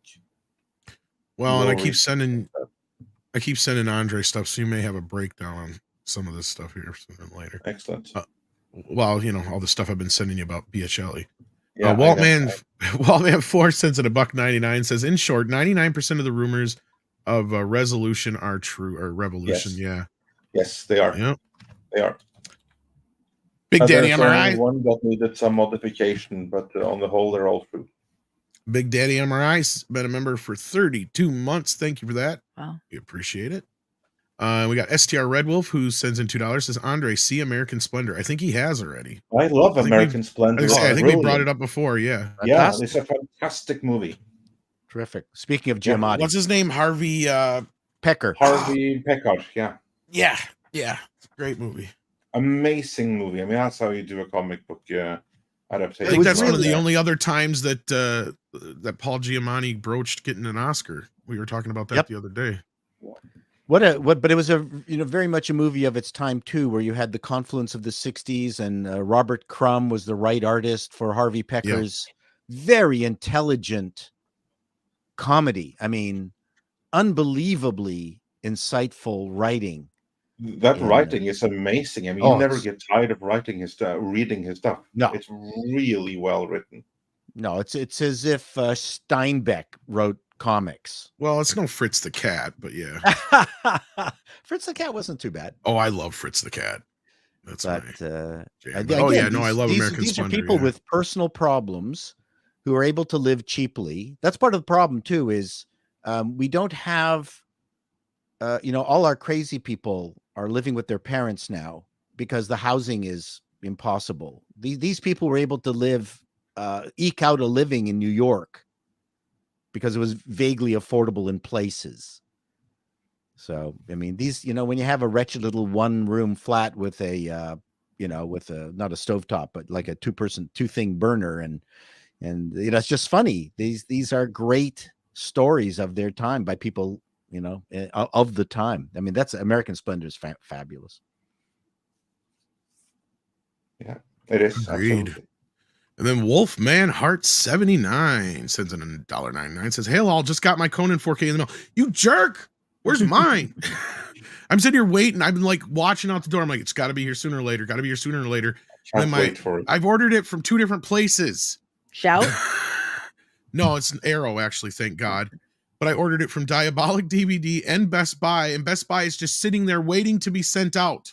In fact, it will be the last thing I ever buy from Best Buy as far as media. So, because they are ending as of this next week. But yeah. Let's put it this way. It's already taken down from their website. Like, you can't order it anymore. So I ordered the 2-pack from Best Buy, and then I ordered the single editions from Diabolic DVD, just to see which one gets here first. And neither of them have gone here yet. Both of them? I don't know. I'll probably gift the other one. Oh. I'll keep the 2 single editions, and then I'll probably gift the box set or sell it to my buddy, one of the 2. But just to see which one was going to get here first. Well, you could play both discs at the same time on 2 DVDs on That's 2 right. TVs and see it in stereo. Stereo vision. See, I'm smart. Or I could just hook 2 TVs up with a splitter to the same player. Oh yeah, that makes sense. Forget it. No, but I know, Andre, you're probably drooling, waiting for this thing too, man. Yeah, I can't wait for it. Oh, because this is probably going to be one of the greatest special edition releases we've ever seen. Judging the only from thing the it's bonus missing, features, yes. It's the only thing it's missing is an R-rated cut for Conan the Destroyer. But I wonder if they even have any of the footage to make I that think happen. that may have been lost in the Universal fire. Well, I wonder if Dino didn't have all that shit. And here's the thing. I think he does not keep his movies in very good shape. Because I just watched Red Dragon the other night. And that negative is in not rough damage, but it's got some elements to it that looks like it wasn't stored properly. You mean Manhunter? Or Red Dragon? No. Red Dragon. The 2002 Red Dragon. Yes. Okay. Because Manhunter's not gotten a 4K release yet. Damn it. But yeah. And that one also has a real wretched Blu-ray because half of it's in standard definition, because that's another one I'm like, I don't think they can make an R-rated or the unrated cut of Manhunter because I don't think they have all the extra footage. No, exactly, because the director's cut, ever since DVD the days, have been in two very visibly sets of quality. Exactly, that's my point. So it's like up-converted Laserdisc rip, yeah. Yeah. Who's watching TV in the background? Not it. Oh, that was me. I figured it was you, Paul. Sorry, I thought I'd muted. Sorry. No, it's all good. But yeah, we get the 3 different versions of the first film, at least, Andre, though. That's one thing I know you were excited about. Because 3? Oh, yeah, yeah, you get of the course, international yes. cut, the US cut, and the director's cut. Yeah. And the international cut and the director's cut are like 99% the same. Where's my Oh. cut? Hardly any difference. Well, your cut happened many years ago, Paul. Many years ago. Did you get cut? I thought Yeah, I'm Did you totally have a cut. bris? Totally cut. He's ripped. I was ripped yesterday all over the internet, I guess. Mihan is here and sends in 100 Swedish krona. Says, Yoo-hoo, big summer blowout, just finished watch 20 Days in Maripol. Heartbreakingly honest and must see like Schindler's List. P.S. When will the Piano Man versus Commies starring Jason Statham come? Piano Man versus Commies. Is this a subtitle for Beekeeper Part 2? Maybe. Billy I don't know, Joel but I'd watch versus- it.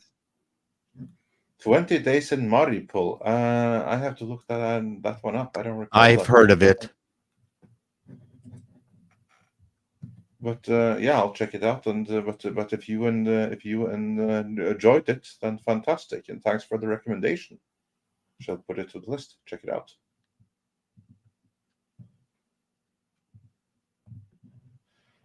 And then Pilgrim Media says for $5, cats will eat your liver with 5 beans and a nice Chianti tea. Yeah, indeed. Speaking of Dino De Laurentiis there, so yeah, that's good timing.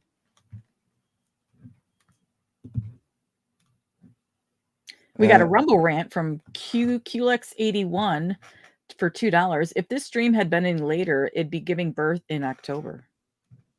Whoa. Whoa. Oh, Time it of didn't year to start be that born. late. No, we weren't that late. Come on, man. We started at Yeah. quarter after. That's kind of our MO. Unfortunately, which is 10 minutes late, but could be worse. Yeah. Could be worse. It's definitely been worse. But invective is always appreciated. Funny Yeah. invective. And we appreciate the support. And Mr. Tickle Trunk sends a Rumble rant for $2. Hope you rename today's stream to Old Men Yell at Cats. Well, maybe we'll cut that segment and we'll call that. Yeah. That makes sense.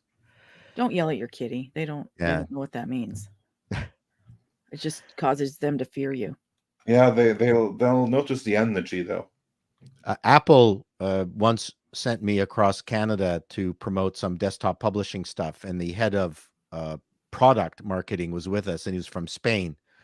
And we had Apple had a brand new feeder, and he would always, one of its main features was a cut sheet feeder. But because he couldn't say that, he had a very heavy Spanish accent. He would always say cat shit feeder. And we kept making fun of him. We were howling at the back of the hallway every time. And here we have the cat shit feeder. No, it's cat sheet feeder. So speaking of cats, see, I'm trying to keep the cat thing going. Well, let's keep it going with this one from the Seaman for $10. Speaking of animals, whatever happened to the Disney live action animal movies? They can't be expensive to make, and I always thought they did okay box office. No idea. Well, Crazy. we're still getting the Lion King Part 2, aren't we? With like that spin-off thing, don't we? 6, I think we do. Is that an animated, like 3D? Was that the continuation of Isn't it Yeah, like 3D? live action. A prequel? Isn't it a prequel? Or are you talking about like Robin Hood and stuff? Well, there is a sequel featuring Scar. Yeah, that's what I mean. He's I don't talking know. about probably the old animal features or stuff like Incredible Journey. Yeah, probably stuff like that. Homeward Bound. Yeah. I don't know if that's... Honestly, I think that the people working at Disney today have no idea that they ever made movies like that. No, I'm serious. That's what I was saying yesterday. With, institutional memory. When you fire enough people retire, and you replace them with activists and stuff, that kind of stuff tends to get forgotten. That's what I was saying the other day. It's like they forgot that they had a live action film division that did more than remake their animated films. Yeah. They'll probably have a big creative executive meeting, and they'll say, hey, you guys, what about this? Let's make a movie with live action animals. Wow. It's brilliant. Never been done before. And they'll have voices like Michael J. Fox. Yeah. I got this great idea. That would be Tom Holland, not Michael J. Fox, but yeah. A Shaggy DA where the person turns into a dog. What do you think? Yeah, right. Maybe Tim Allen's not busy. Oh, we're going to revolutionize the industry. I love it. I think the closest thing they've gotten to it is they announced they're doing a Honey, I Shrunk the Kids sequel, and Rick Moranis is supposed to come back. But the whole movie's like The Force Awakens, where his son is looking for his dad, who shrinks himself down after the death of his wife. So Rick Moranis is basically a glorified cameo in it, while we got what's his face, who did the voice of Olaf in the Frozen movies. Who's that stupid actor? He was in the Beauty and the Beast reboot too. That stand up. Yeah, he's going to be playing the son. They're recasting the son. Yeah. Oh well. Yeah. Honey, I Shrunk the Honey, I Shrunk Myself, or something like that is what it's supposed to be called. But yeah, the two movies actually were pretty good. The first two were great. The first two were great. Yeah. I think that was a surprise hit. I don't think Disney expected it to be that big. But what a charming movie that was. I wonder if it wasn't made just for the ride, or for like a thing at maybe Universal, or not Universal, at the park or whatever, and then it just became that popular. But yeah, because the movie was a big movie, and bigger than I think that you're right, they expected it to be. Oh yeah. Joe Johnston directed that. And well done too. Yes, it was. And then we got Chris K here, who says, will Cameron return to the panel at some point, Andre? Yeah, well, we'll see what happens with recent predictions. Time will tell. Yeah, Mr. Tickle Trunk sends in 5 and says, I never watched He-Man season 1 after episode 1 and 2. Would season 2 be worth my time? Well, I think the bigger question would you be lost having not watched the first season? Andre, what do you say to that? I would say if you haven't seen anything so far, then wait until there's a season 3 that get fully caught up then. Because as it is, if that's all you've seen, you have so much bad He-Man still ahead of you before you get to anything good. And it's the good stuff enough to make up for the bad and frustrating stuff. I'd say no, it isn't. So just if you're not a huge fan, and you can't be that big a fan since you have, or that much into it since you haven't seen it yet, then you're perfectly fine continuing your current policy. I suggest that you catch up on all the Clone Wars before you watch it.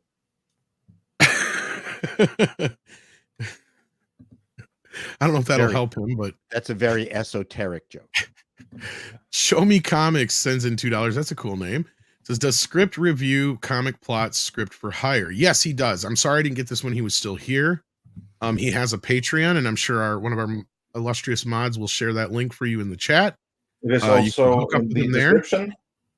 And it is in the description as well. And you can hook up with him there. And yeah, you can actually even correspond with him. He will review scripts for you. He will, there's all kinds of stuff. Of course, there's probably fees involved with certain things, but he does it for, I believe, a much cheaper rate, or let's say a much more valuable rate than you would say going to the mainstream industry, or whatever you want to call it. So he does it for cat food. Yeah. And if you sign up for a membership with his Patreon, you get discounts on those individual one-on-one sessions. Yeah, that's what I was trying to get at. But thank you, Six. I'm a Patreon member of his, and the stuff is great, especially if you want to be a professional writer. Yes, indeed. And then we got Cal Lyle here, who says that trilogy idea, Tom, they did in the CGI series. They had Snake Man, Hordak appeared, voiced by Conroy. My only problem with that CGI series is it was more like Power Rangers. It just, nothing about it appealed to me. And I'm not a big fan of CGI animation to begin with. And I hate the idea of taking He-Man, who's supposed to be the hero, and spreading his power among a group. That to me just didn't compute. Andre's having issues evidently. I just had a slight internet hiccup. Yeah, and I don't know if you ever checked out that CGI series, Andre, or not. It just didn't. I can't get into it. Like and I don't have time. I don't have the inclination. I've heard that it's all in all good and respectful, to which I say, great, fantastic, glad to hear it. Hopefully it will be successful, introduce He-Man to a new generation that eventually down the line may check out some other stuff. If it does that, it'll have been a success. Beyond that, I hope that it'll be fine, but I'm not going to spend time on it. I don't have that time to spare. Yeah. And then we've got Hollywood Apocalypse, who sends in 14 South African Rand. So JJ contract, WB contract ends this year. Value for money. Well, they kind of ended it prematurely as it was last I heard. I mean, this is when, like a year ago now already, Andre? He was kind of allowed to take what they had worked on and sell it elsewhere if he could get it sold. And otherwise they weren't really making anything new, and he hasn't really developed anything new. So, I mean, even though there's still the talk of his Superman, I think that thing's dead in the water. Yeah, I would be very surprised if that thing now suddenly should get any traction when it hasn't so far. So everything I've heard suggests that they're not too happy with JJ, feel that they haven't gotten their money's worth. Of course, they haven't really paid him anything. Well, I'm sure they paid him some, but it certainly hasn't led to just anything. For the work done. But yeah, and I hope it continues that way. That they're going to be like, like this ain't working. Just let him go, because his name attached is always a red flag, unless he has found a way to con himself into something without necessarily being involved in any kind of way. Like, for instance, Constantine 2. He has found a way to con himself to getting a producer credit, but he's not going to have anything to do with the movie if it ends up being made. Yeah, that's getting less likely. Unfortunately, yeah. Mm-hmm. Then we got Anthony Deandra, who sends in 5 Canadian, says, Mr. Chato, what is old is new. Years ago, they made a commercial where they used an image of Fred Astaire to sell a vacuum. The estate fought it. Yeah, I remember that. Yeah, I don't know whether they won or not. I'm trying to recall. I believe they did. I don't remember the estate fighting it. I thought they got paid a pretty penny for it, though. I think they didn't. I think they used Fred without permission. Maybe they did, but I don't remember. I know that was on around the same time as Forrest Gump and all that stuff. Yeah. You can't do that without permission. Master Clockwork sends in 10 and says, so far there have been no rulings that the use of copyright content to train AI constitutes an infringement. However, that what is produced falls under fair use and is original content. Well, here's the problem with that, though, is when you start profiting off of something that is built upon somebody else's, like with George Carlin, for instance, using him to sell whatever it is you just made, I think is, even though they're not selling it out like in a store for cash in hand, it's still on YouTube where it's generating revenue, and they're billing it as, a new AI George Carlin special, regardless if the AI is in front of it or not. And here's the simple test. Here's the very simple test. Would you have watched it if it had no connection to George Carlin? There's your test. And that's what's going to, I think, win the family's case at the end of the day. The answer is no. Yeah. So that's the case. So it's going to be, I think in the next couple of years, we're going to have a lot of, it'll take a few lawsuits to kind of sort this shit out. Luckily, the United States is not a very litigious. No. We have hardly any lawyers either. None. I don't think we even know one. Yeah, I couldn't name three off the top of my head. Yeah.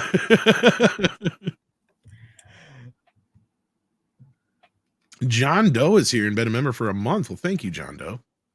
Said Roadhouse is the most pro-gun movie I've ever seen in my life. Patrick Swayze never uses a gun, but guns solve everything. That's an interesting film. Jeff C sends in 5 and says MOTU Revolutions is out. Did Andre get I'm gonna fuck this up. Grotefil. How do you say that, Andre? It's close. Grotefil. Yeah, that was pretty close. It was pretty good. No, because I mean I needed that after Revelation, but I was kind of like prepped, and if anything, I'm not going to say I was pleasantly surprised, because there were so many dumb things, but I wasn't horrified because I went and braced for this going to be so bad, and I was like, it was bad, but it wasn't as bad as feared. So yeah, no need for any Grøfteville. Like I'll do like one shot of the MacLeod skull vodka and be like, missed a bullet with that one. I'm going to save the Grøfteville for a later time. When I come back to Norway, I'll do it then. I don't like this abbreviation MOTU, because that's also the name of a music interface. I know, it's very frustrating to Google. Yeah, because probably MOTU is going to be much bigger with the music interface. Well, what's worse is I've been watching the Godzilla films over the last week, the newer ones, and they refer to the one creatures as MUTOs. So, like, whenever I'm trying to talk about MOTU, I'll end up saying MUTO. So, yeah, it's just... It's fucking He-Man. Oh, yeah. God, we have such difficult lives. Damn you, first world problems. I'll say. And then this one's for you, Paul. Even though script isn't here, I apologize. Just Nova. That's okay. Script knows nothing. Paul, I think the studios will eventually create their own actor as they ask for more money. Is this possible, and will it be cheaper? Yeah, that is going to be interesting, where they make synthetic actors. That they will be able to do, and be able to George Lucas was already threatening them back in the prequel days. Yeah, and Japan has already cranked out a whole bunch of scary virtual, mostly girls. So I remember him saying shit like, one of these days I won't even have to deal with actors. Well, no, there's some independent producer is going to do it. That's going to happen. Oh yeah, well, as I've said, I didn't predict like this George Carlin or the Taylor Swift business. My thing is I figured that the AI thing was going to come to a head when some kid turned around and redid all of the Star Wars sequels with AI and made them better, and it would go viral. Then, and then, only then would Hollywood take note, because they're like, oh shit, they're encroaching on us and they're doing it better than us. But it's like YouTube too, where you are always going to be better off making something original with an IP that you own. All this. Oh no, I agree with you, Paul. That's not my point, we're not though. disagreeing. Yeah, I know that. So, but my point is, the future is going to be people going to, maybe get some friends to do the voiceovers, but creating. You won't have to with AI. Pardon me? You won't have to with AI. No, there's that too. Yes. Yeah, that's what I'm saying. Some kid in their basement is going to remake all the Star Wars movies, and I get what you're saying. I prefer, like I said, they don't need to. They can come up with their completely own. They IP. could, but what we're getting to is a point where it'll get where Hollywood has to worry because of the things I just said, and also you could turn around and go, "Okay, computer, I want to see myself in the starring role of Highlander as Connor MacLeod. Go," and you'll be able to have that instantly. Where then from there on, I'll be able to watch the entire film Highlander with me in the role of Connor MacLeod. Yeah. That's the point where we're getting to this like literal self-insert at this point. But yeah, but who wants to watch that? No offense, but nobody. But there's some people who are egotistical. Just because it can be done doesn't mean that it's going to take over the industry and people are going to flock to it. It will worry people, though. I think it'll worry them needlessly. That's an interesting point. I would say that could work, actually. If the studio actually set it up in a way that says, hey, use this movie and replace these actors. You have the option of replacing these actors with yourself. and giving you the tools to do it so you could watch it, let's say live. It's done only live, right? It's you can't generate it and then make a disc or something from it. It's just but in if your you own grab a personal bunch home. of friends together and it's generated over the internet real time, and you got a bunch of partiers and all 5 of you, you're drunk and you're watching yourselves in some movie like I don't know, Ghostbusters, Dirty Dancing, Ghostbusters, or whatever. I guarantee you that people will do it. I think that's a possibility someday, and I know It'll be like wrong. Karaoke. It'll be movie karaoke. Has karaoke taken over people going to live concerts? No, but here's the difference. It'll be an adjunct. It'll be adjunct to it. I don't think anybody who's in the musical performance industry is worried about people doing karaoke. Well, here's the difference. I think it's taking any of their money away. Let me say this though. Here's the difference. Musicians are still popular.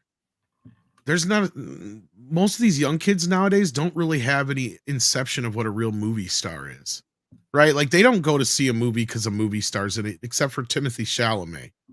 Like that's the closest thing they have. Right? Like, so like to them, they are the self-insert generation, man. Like that's what they want to do. Yeah. They would love to do that. Yeah. And so here's my example. I don't know who owns Mean Girls, but Paramount, but yeah.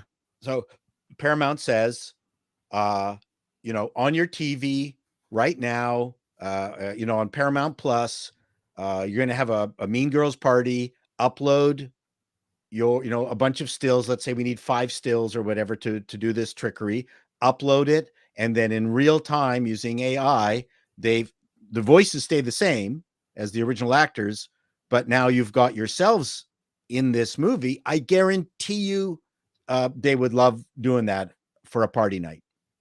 Oh yeah. I think that's the future. I do.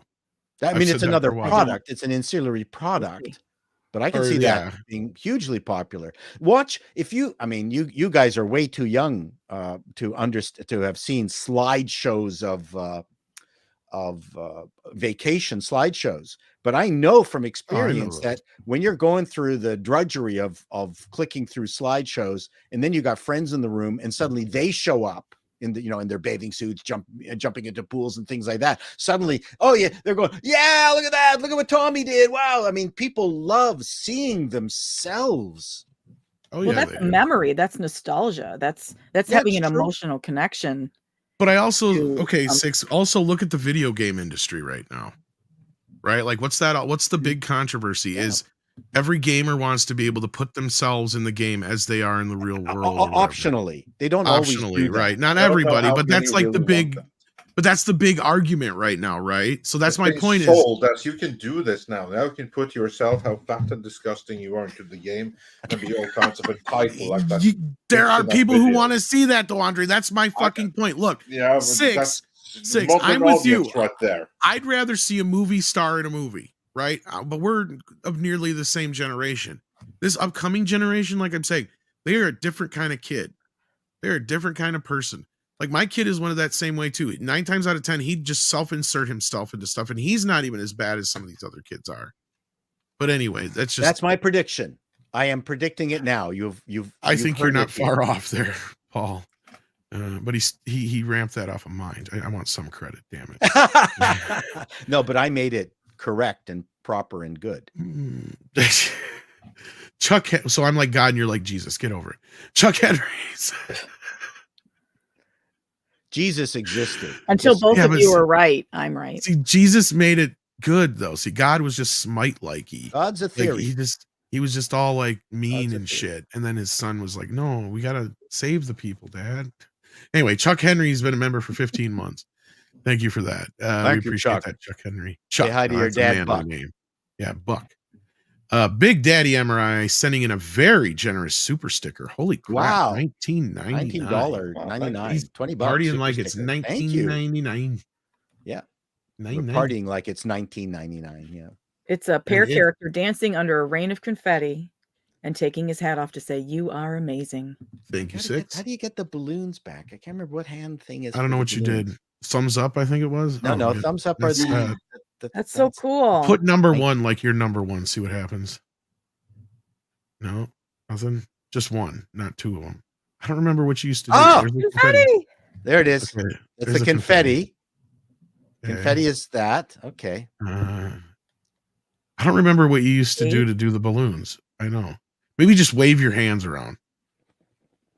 Something like that. I can't remember what it was because he used to do it right when you would first come in. Work. It was when you first come in sometimes. I know. I did it by accident. I can't remember what I did. I can't remember what it was either. Confetti we got. So has anyone noticed the background on the screen behind us? I change it from time to time. The beautiful clouds. Yeah, I like that. I love this is very calming. Yeah. D-Bun's been here for 33 months. He's also a wrench. Thank you for that. Tony Edwards is here and sends in 5 and says, honestly, the only comic book movie I'm looking forward to this year is Kraven the Hunter. Thoughts? Without Spider-Man. I don't know. Yeah. You know what? I don't blame you. I do not blame you at all because who's excited for Madam Web? Woo! There's plenty things to be worried about. And beyond those two, what else is there? Then Kraven kind of wins by default. What is that? True. Then it's like Venom 3. But Venom 2 sucked. So the unknown property that has the potential to surprise is actually Kraven. I liked the Kraven versus the guy. Paul, don't even talk until you remember the names. Wolverine. I mean, Kraven versus Wolverine were good comics. I didn't even know there was such a thing. Is it Kraven? No. A guy Kraven who looks like the Hunter. He's the guy who the leotard trouser that wants to shoot big game. Yeah. Okay. Never mind. No, I'm confusing him with another guy with fur on his shoulders and big guy. Sabretooth. Sabretooth, yes. Sabretooth. That's who you're talking about. Wolverine versus Sabretooth were great. Sorry, this is where my old brain goes. Yeah. I don't blame you though, because in the comics, Kraven also has like fur on him, but different character. I know Kraven. I can picture him now. Yep. Yeah. But yeah, so Tony, don't blame you. That's a choice that kind of wins by default. Don't blame you. Yeah, I mean, Kraven could be decent. I mean, of all the ones, I mean, I guess, but I mean, you could probably tell a story without having Spider-Man and make it interesting, I suppose. But what are you going to have him hunting? I guess that's the question. Right. Madam Web. Pass. I don't need to see a guy desperate for a date. The Hunter, the roadkill cooking movie. You can look in the mirror. The only thing, like, I guess the only other thing comic book wise I'm really looking forward to, I guess, is Deadpool, but I'm still leery about it. Of course, right? we should be leery. Of course we should be. Yeah. Totally agree. We'll see though. But yeah, hopefully for you, Kraven is fun, Tony. It could very well be. I mean, hell, Venom surprised a lot of people. So Venom we could blew me away. The first we could be surprised. The second one, not so much. Just watching Mask of Zorro, I don't think they'd be able to. Disney would let them get away with the level of violence. Oh, they couldn't make that movie today because there was, people being run through with swords, and Disney would never. But the movie PG-13 was different back then. Yeah. Pardon me? So PG-13 was different back then too. But still, they would never let you raise that level of violence, and the movie needed it. Yeah, well, it's funny you mentioned that because there's supposedly this rumor going around about this memo that Kevin Feige put out about the do's and don'ts of Marvel, and a big portion of it was violence, and it was aimed towards the Daredevil / Punisher people that are working on that stuff. So I don't know the logistics of it all, but it sounds like there's certain rules they can and cannot do. I don't remember what I didn't really get to read it all, but I'm sure you can't be doing any beheadings and dismemberments and things like that. I'm sure certain stupid rules like there was for Lucasfilm. Ridiculous. I don't know. I'd have to look it up again. If somebody wants to send it to me or anything like that, please do. But, no hitting women of indeterminate I don't have time to look it up right now, though. Unfortunately, Actually, I gotta get he through did. these He super did chats. smack. Speaking of Zorro, after this stream, this stream actually redirects to the Midnight's Edge Espanol Zorro stream. Where Yes, they will be reviewing the finale of the brand new Spanish language Zorro which series, we can't. which is It on looks Amazon great. and also dubbed right there.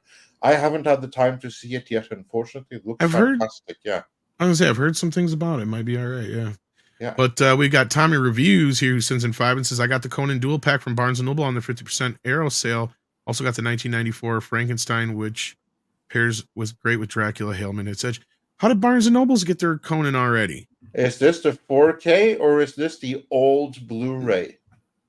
Yeah, I was going to say, you sure you didn't accidentally pick up the old Blu-ray? They might have got, because here's the thing, people have been getting it, but then I got a thing from Arrow saying it was going to be delayed.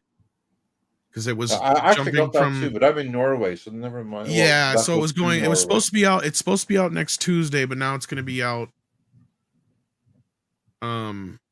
I think it's the February 3rd or something like that. I can't remember now, but A lot of cinephiles say that the Blu-ray looks better than 4K.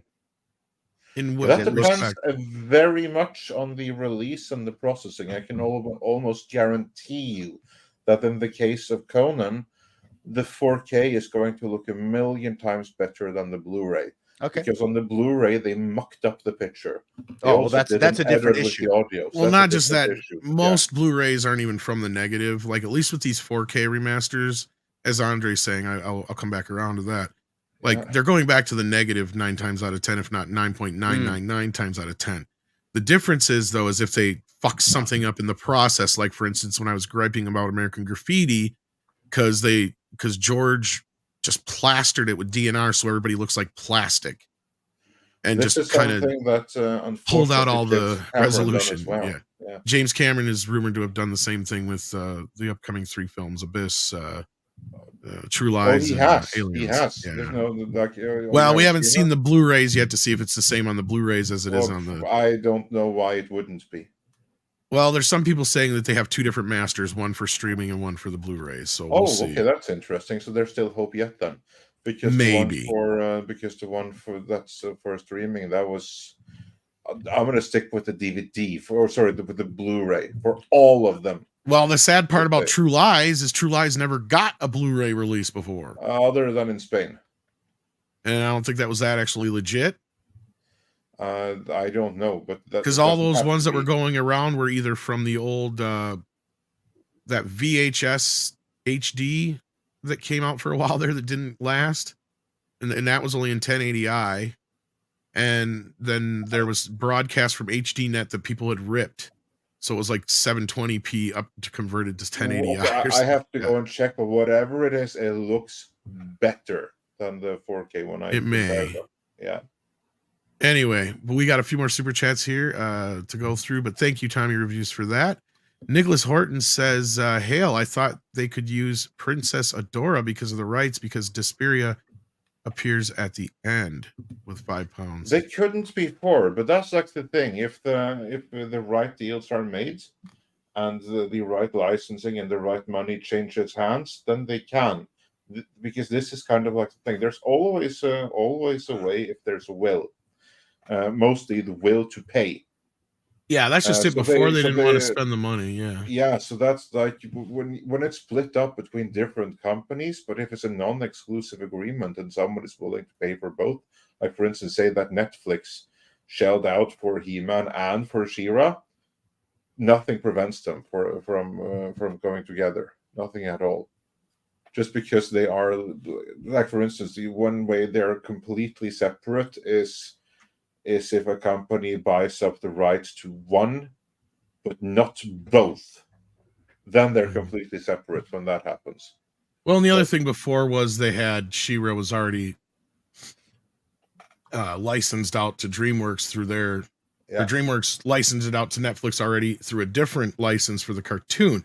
Now, that was kind of what I was implying earlier, is if they are able to bring She-Ra into this might mean that Amazon show is not happening, because I don't think that they would allow them to cross them over if they had another She-Ra going on at the same time, was my point. But also, Amazon are the ones that were in talks. Maybe it already happened without being announced.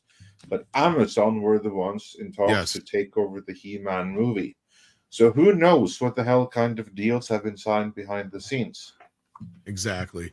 I think that's the case here. I think we're at a point where I think this is the last bit of what do you want to call it?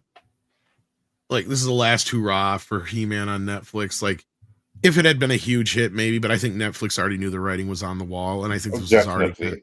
If Revelation was a huge hit, they would not have let the movie go.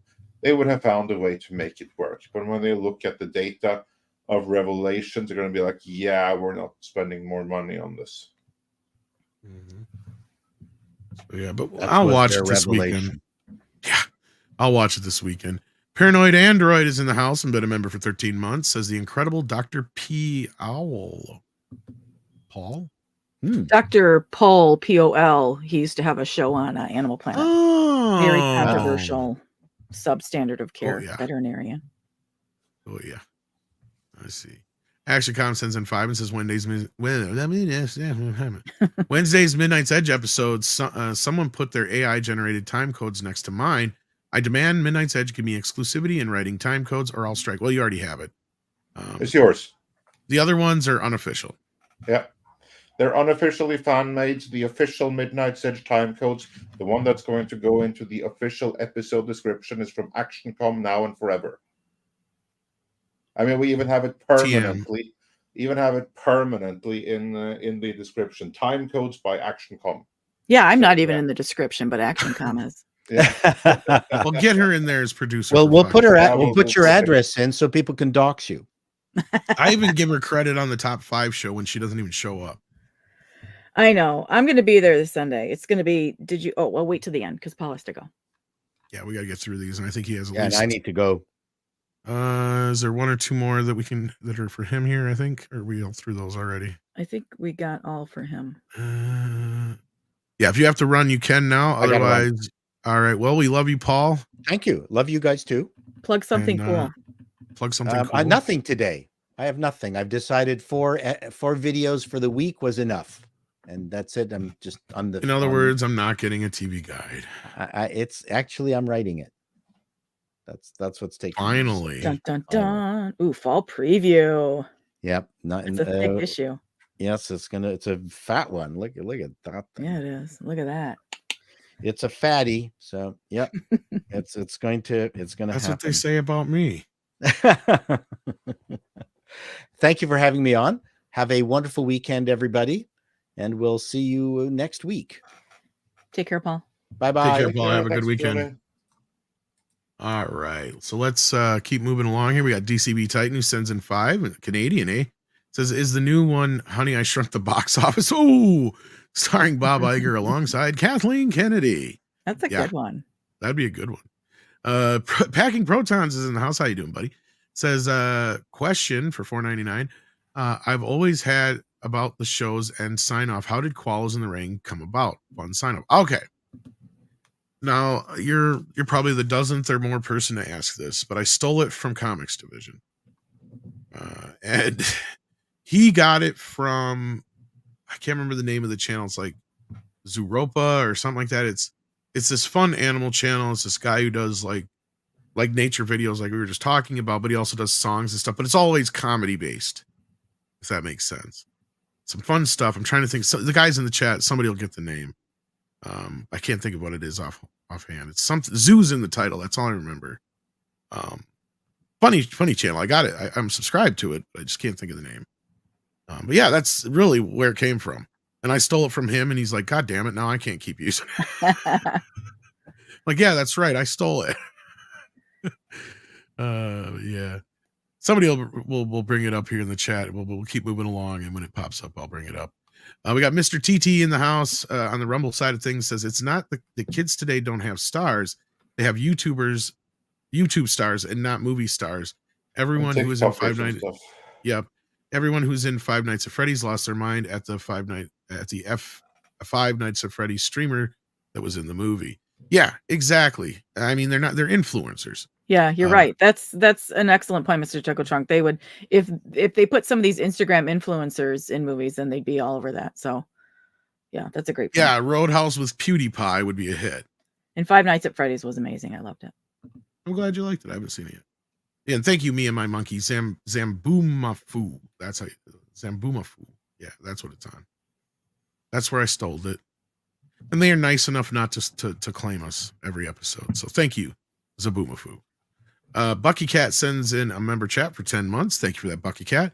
And Jesus Davila sending in a super sticker. I bet you it's a thumbs up. It is. It is indeed. Thank you for that. Hit that thumbs up if you haven't already. We appreciate that here at the channel. We got a Tipping Barn here who says, is there a lazier title for a movie than Revolution? You know, honestly, if they want a revolution, well, you know. Well, Resurrection. Resurrection, yeah. Speaking of Resurrection, hello, Paul. Hey, what's going on? Aye. What's with the glasses? I have old man eyes. I was gonna say you come in as like Mr. Pauly. It's like, hello, children. Welcome to the show. ¿Cómo estás? ¿Cómo está ustedes? We're going to learn some Spanish words today. Vamos a hablar, a watchar, la nueva serie se llama Zorro. Yeah, Zorro.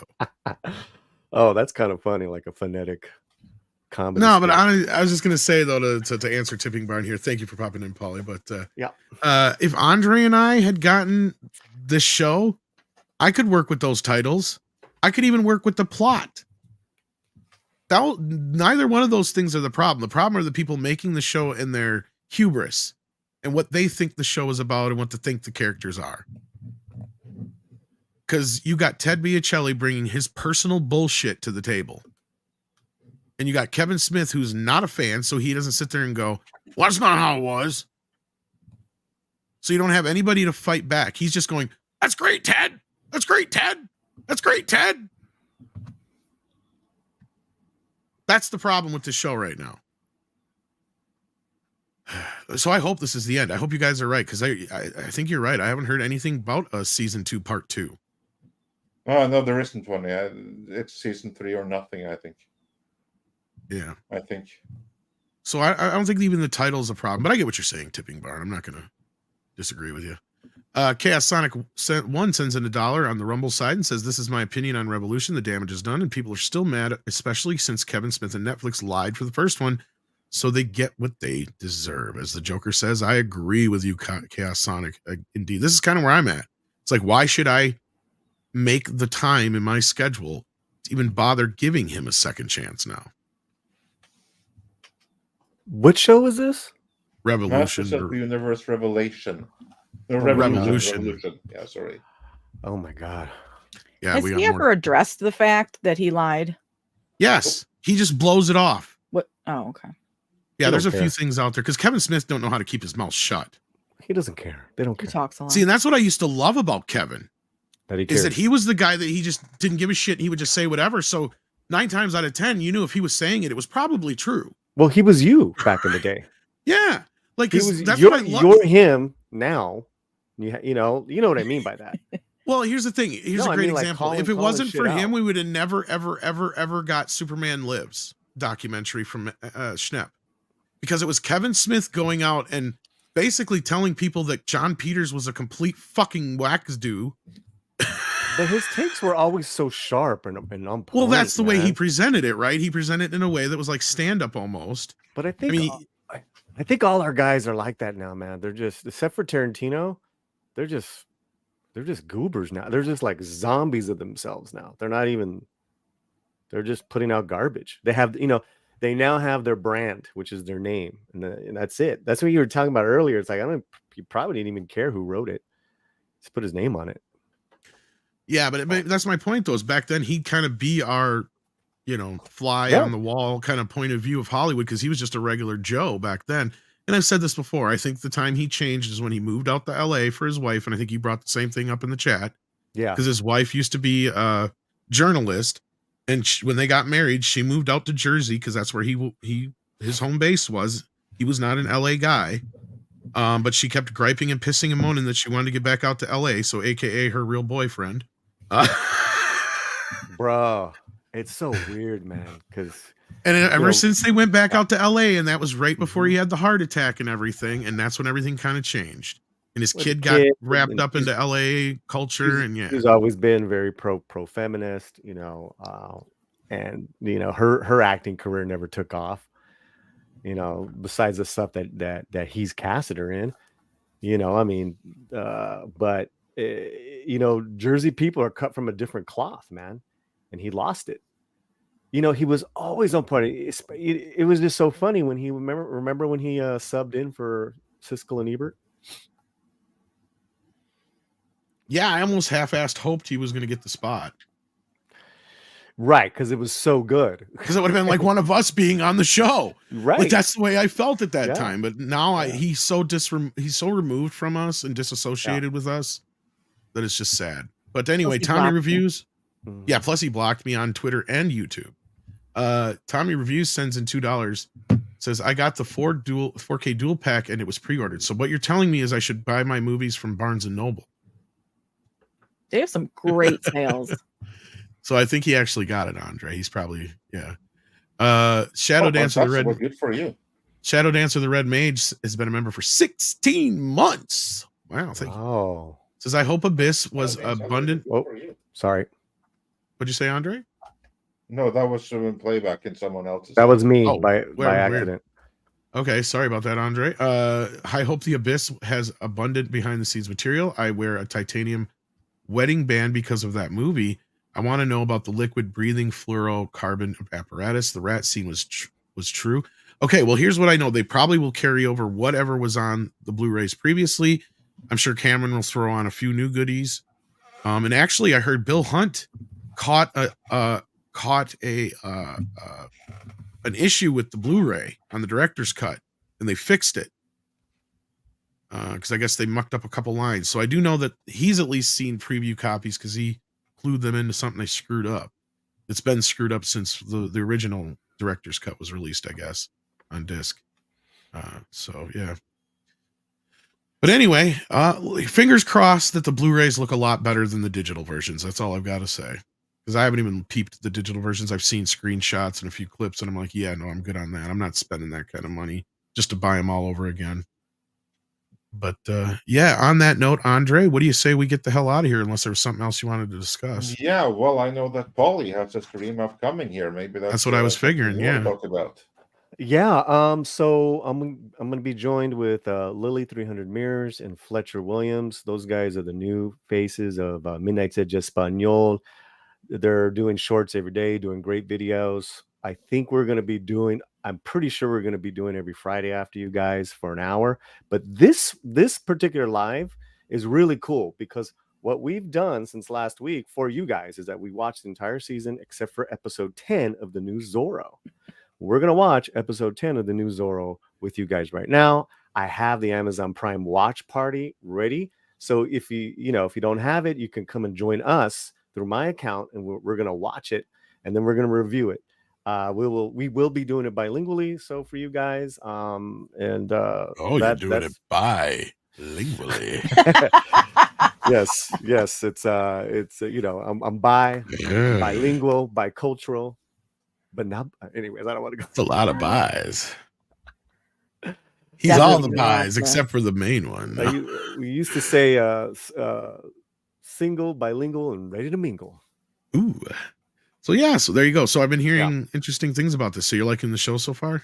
For the most part, I'm really liking the show. Their modern agenda did creep in a little bit. So it didn't ruin it for me. And for me to say that, maybe it's worse for other viewers. But Zorro. So we got that. And we'll see how it ends. There's some fantastic actors in this, and what I do like about it is the whole 10 episodes. It's just 3 directors. It's the same 3 directors, and these guys are kicking ass. Again, there's this one character with the modern women agenda. Like there's just no way that would happen in the 1830s California. Absolutely not. But does it ruin it? It took me out for a minute, but I got back into the episode. It definitely doesn't ruin the series for me. I'm actually surprised how entertaining it is. Cool. All right, we'll check in with those guys right after the show here, and we got another $4.99 super chat from Tenaru. It says Kevin Smith on weed is like James Hetfield off the booze. I think you mean off the weed, Tenaru, because he quit now. Before he used to smoke constantly. Both can't write themselves out of a paper bag. Keep up with the work, gentlemen. Because previous to this, he was, but after the heart attack, after a little bit, he quit smoking. Well, so it's like booze, blow, and weed. It works for some creatives. It doesn't work for others. So it doesn't even matter, Well, and he used to use it two different ways. See, because when he first started smoking it, he would use it as a reward, right? Like he would write for X amount of hours, and then as soon as he was done, that's when he would reward himself with it. And then he realized he could write and some of the stuff he could do still on it, so he started smoking it all the time. Wow. And I mean, it didn't really change his writing as far as I'm concerned. I mean, if anything, he made some of it funnier. Like I'm sure Jay and Silent Bob Strike Back was completely written blitzed. Like you cannot come up with shit like that straight. Nope. But it takes a certain type of creative to be able to handle it too. Yeah. And then at the same time, I mean, because you can have those ideas when you're high as a kite, but then to write them down or to make any sense of them, that's hats off. But he used to have sharp dialogue. Yeah, to be able to read it the next day and understand it. Yeah. Correct. He always had the sharp dialogue, and now ever since then, in the last few years, his dialogue has gone. Now I haven't seen Clerks 3, and most people didn't like it. So to me, that's just indicative of what he has become, right? Yeah. I mean, you go through Clerks 2, and there's some great fucking dialogue scenes in that, especially when he goes on the Lord of the Rings thing with Randall. That right? Was funny. Even the fucking trees walk in that movie. Right. I mean, what's the last good Kevin Smith was there? I didn't hate Reboot, but I bet you if I watched it now, I wouldn't like it as much. Because that's when he even presents himself in the movie when he plays himself as this asshole LA director. So I'm starting to wonder if he was trying to tell us something then. Mm-hmm. But anyway, Sonic times 2 cents and $2 says, Andre, were Conan and Red Sonja ever an item? This was a question you actually answered the other day, wasn't it? No, they were never an item. It was always like a mutual flirt, but they were never an item. Yeah, Conan was always he liked to be free and fancy free. No. Conan. Yeah. Although they kind of set it up in the movie that way. They did set it up in the movie. That was the only place. That kind of was like against the character a little bit. But that's the only place. Like in the comics, they were flirting and stuff. And Conan definitely saw her naked a number of times, but they never went all the way and did it. Yeah. Well, that's I was talking about the fact that she says that only a man who could beat me is a man who can bed me or whatever it was. Yeah, and nice. Exactly. And Conan never beat her in any way. So. Well, that's you know what? Any of the Zorro talk, come and join us because there's plenty. Me and Lily and Fletcher have plenty to discuss, and we will be doing this for you guys bilingually, so it's not gonna be all in Spanish, all in bilinguaje. Ooh, that almost sounds like dangerous. Bilinguaje. Yeah, it sounds like Indian too, or like native. Sorry. It's a little. I mean, when you conjugate it like that, it's like almost a. Little, I hear a lot of words like that where a little Middle Eastern, like ojalá, kind of. So it's a little. I meant more Native American, but yeah. Well, it comes from when Spain was under Muslim controls for like 800 years. That's why, language, correct. You hear that. It's in Spanish. All right. Well, with that, as Andre says, with that, okay, we'll see at the watch party. Want to promote Sunday night? Oh yeah, we've got our top 5 list on Sunday night. Don't forget that. Our special guest is going to be George, the Giant Slayer, where he picked to talk about our top 5 favorite Jean Reno movies. So that is the topic on Sunday top 5 shit list. 9 o'clock George Eastern. will be there. 9 Eastern, 8 Central. Yes, Milwaukee scene from Milwaukee. It's very accurate, actually. Believe it or not. Like everything around here is named after something Indian, right? We got Wanawak, Kickapoo, Everything. Kickapoo? Everything. Yeah, Everything. yeah. There was a tribe called the There's Kickapoo. Yeah. Who? Yeah, so that is just not something that Jack Black made up. Anyway, All thank right, we'll you, see you at the watch kids. It party. is time for what, Andre? It is time for some koalas in the rain. Koalas in the rain, koalas in the rain, no fucks given, koalas in the rain. I'll be hanging out on Echo Base, I believe. No fucks given.